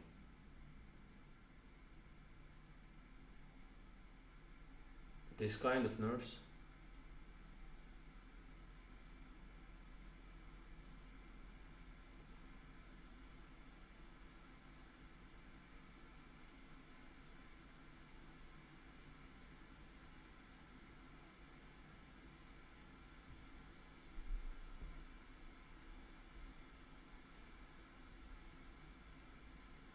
Guys, like the stream, no? Just like the stream. The stream was cool in any case. And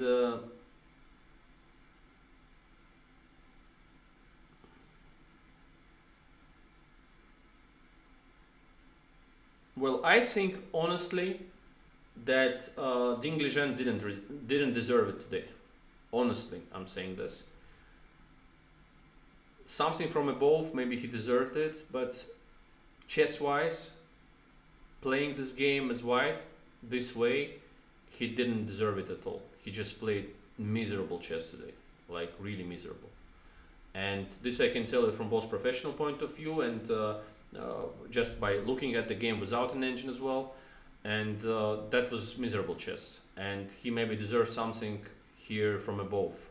If he believes in God, I don't know, but from, I don't know, the powers that are there probably, he deserved it this way. Only, how can I explain this? He played one of the worst games of his I have seen. This game reminded me of my game against him and the candidates, where he was white and also he was putting pieces miserably. But I mean, in general, this kind of stuff that was happening today, um, beyond my understanding, is something's really about the nerves, about the championship, about I don't know what. Crazy, like crazy, just crazy.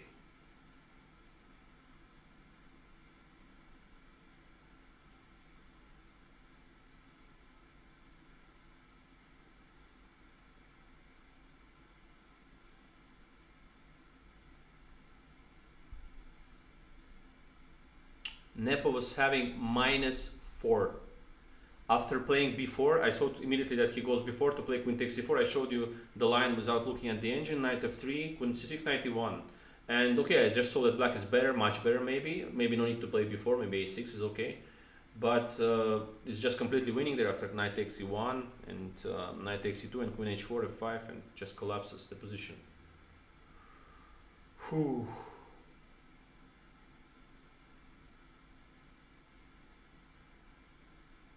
Wow. Both players collapsed in this game. Nepo played great chess until the moment he started to go fast with b4. Unnecessary fast moves with b4 if he didn't see knight f3. Just a6, defend the pawn, and he's much better in the middle game. And this is so brutal for the nerves and for your general consciousness, your mood, your inner self, your general feelings. I don't know, for your team as well. Wow.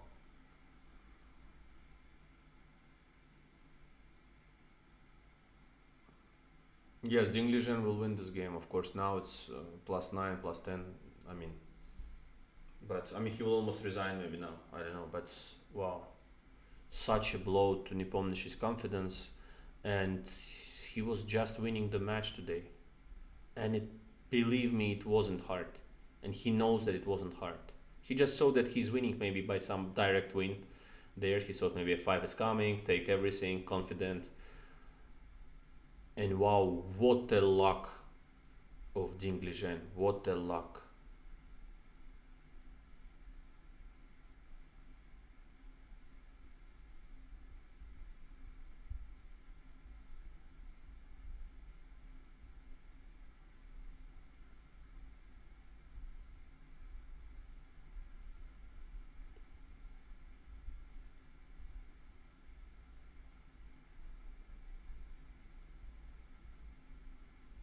Yeah, you can call it whatever you want.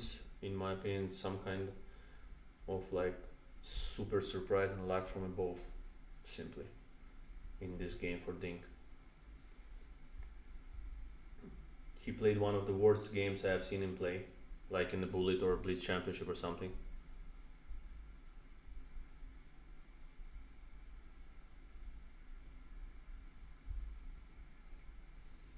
Grey Mauser was have family members being held hostage. Come on, man. What are people full of jokes are there? Yeah, let's do 300 likes and also subscribe to the channel. That was pretty insane today. I just can't really recall seeing something like this. Wow. What the hell?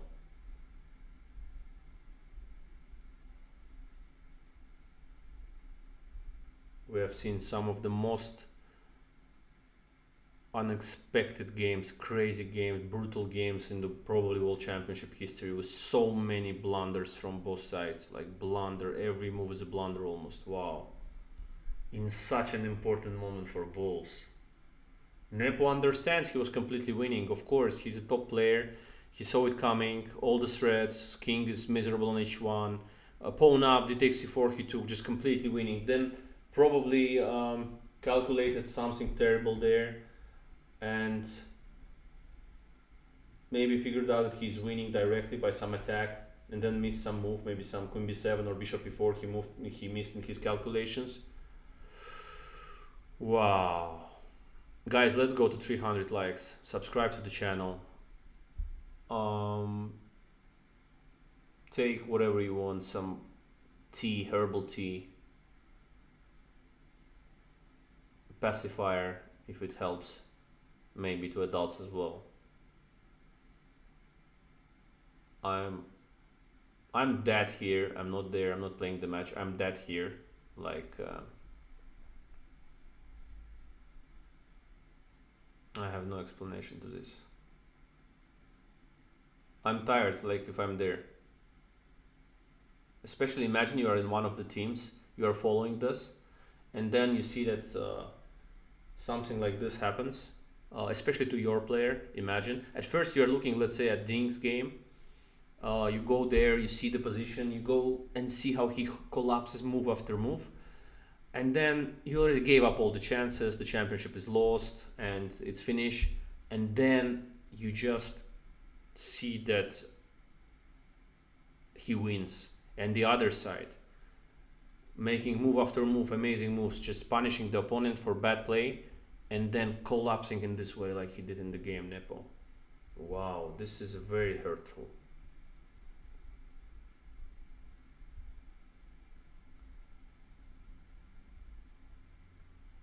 Nepo can't believe what he did.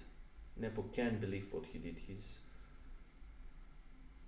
He's devastated. It's very hard to come back now in his mood. He has to really spend time relaxing at home and just forgetting this game. Is it possible to forget a game like this in the World Championship match when you are just winning the match +2, 2 games to go? That Ding making unforced errors every move. Wow. I think this type of World Championship is still very interesting for everyone, spectators, for craziness of the game. Anyway, yeah, of course it's anyway good for chess. Doesn't matter. Doesn't matter. Bad mistakes and stuff, okay, but still good for chess anyway. It happens that sometimes players, they come to the match in a bad shape. It happens. Or the tournament. Here we see that the boss players are not in great shape, and a lot of blunders, a lot of mistakes, fight of nerves till the very end. We don't know what will happen. Of course it's still exciting anyway, in any case.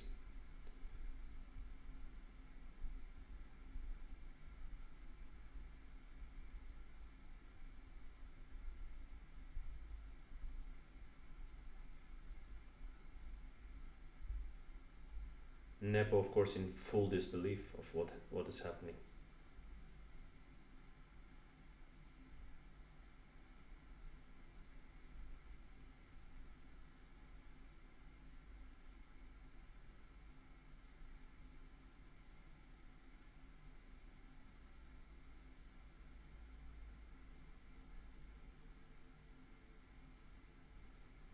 Nepo in disbelief.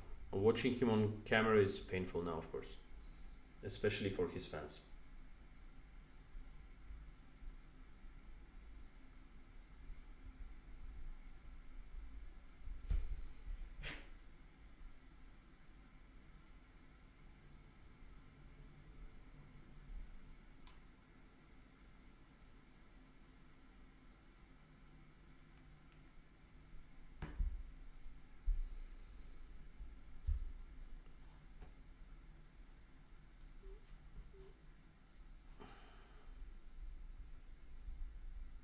F3 probably will be played, but I think that even D5 wins, no?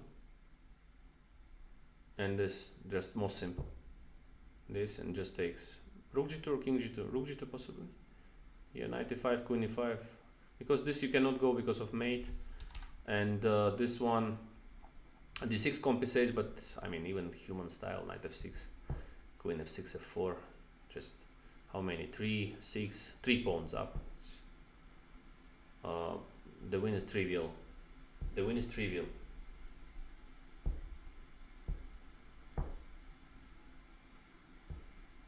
Saif Sadiki, hello man, hello, good to see you. He missed everything, guys.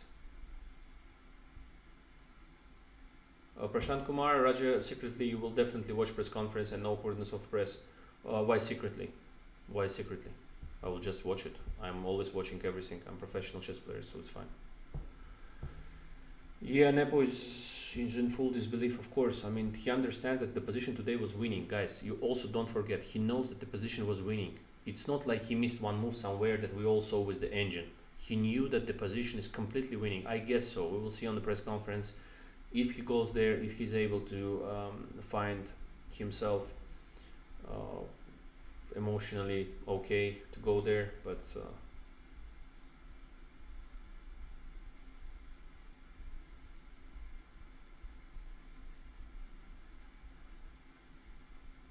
if there is a press conference with Nepo today, um, maybe he will avoid it. I don't know. This is a really heartbreaking loss. It's a hurtful loss. Also, if you watch the camera, maybe as well, you can see it. I am even humble and shy to say that let's go to 300 likes in this situation.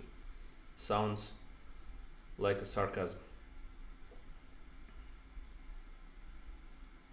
Of course, Amir Nikolai is 100%. He knows he's winning when Ding starts throwing out desperados like c4. Yeah, that's true, of course. No, at the press conference he will know he will not show any guts. He will be just super upset and devastated. But for Ding Liren's Chinese fans, after what was happening today, the entire day, craziness of Ding Liren's play, awfulness of Ding Liren's play, paid off amazingly by some present from above.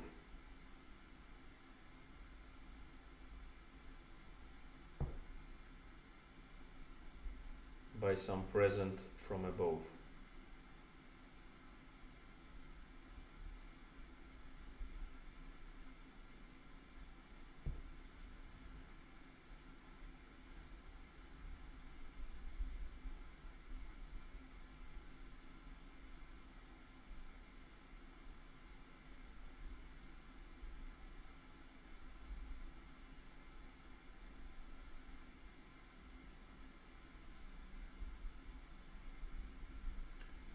Honestly painful to watch this, and in any case, the most painful it is to watch as a spectator and fan of Nepo.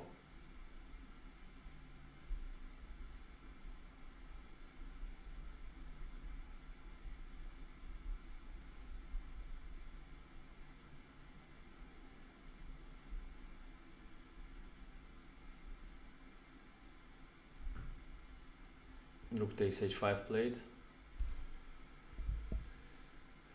G takes h5. It's not even desperate, it's just a resignation.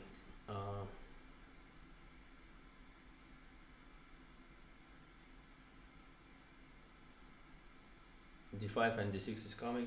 The evaluation of engine is plus 17.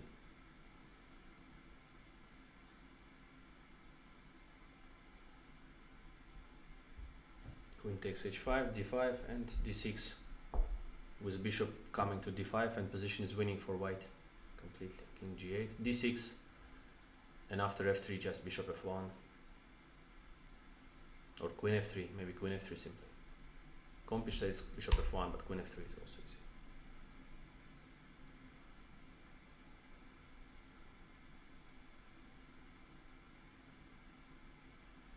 Jan Nepomniachtchi resigns in this, one of the most terrible games that we could imagine. Can I say?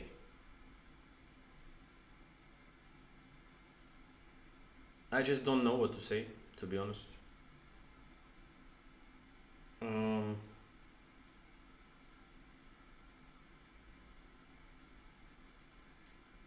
Game of heart attack, clearly. Thank you very much for watching, guys. This was something outstanding, something crazy, something completely unexpected, something that shouldn't end this way, but at the same time, it's sports. Kaisa is there overlooking the players, and with something from above, I guess Ding Liren today deserved the win. I mean, he didn't deserve the win, but he won. So it's something from above, something from Kaisa, and something super unexpected that happened in the middle of the game. I just can't believe we saw it. But okay, there's a game tomorrow, right? Is correct. So thank you so much, guys, for watching. It was cool having you all. Great sarcastic comments, great talk in the chat, and was happy to answer some of your questions, many of your questions actually. So in any case, if something, you can email me, and the email is pinned to this chat up there, you can see it. And publicly you can comment, of course, on the stream in the comments. So send your comments there, comment the stream, and thank you so much for watching. See you for game 13. Thank you very much, guys. Bye bye, and have a lovely afternoon, evening, morning for some.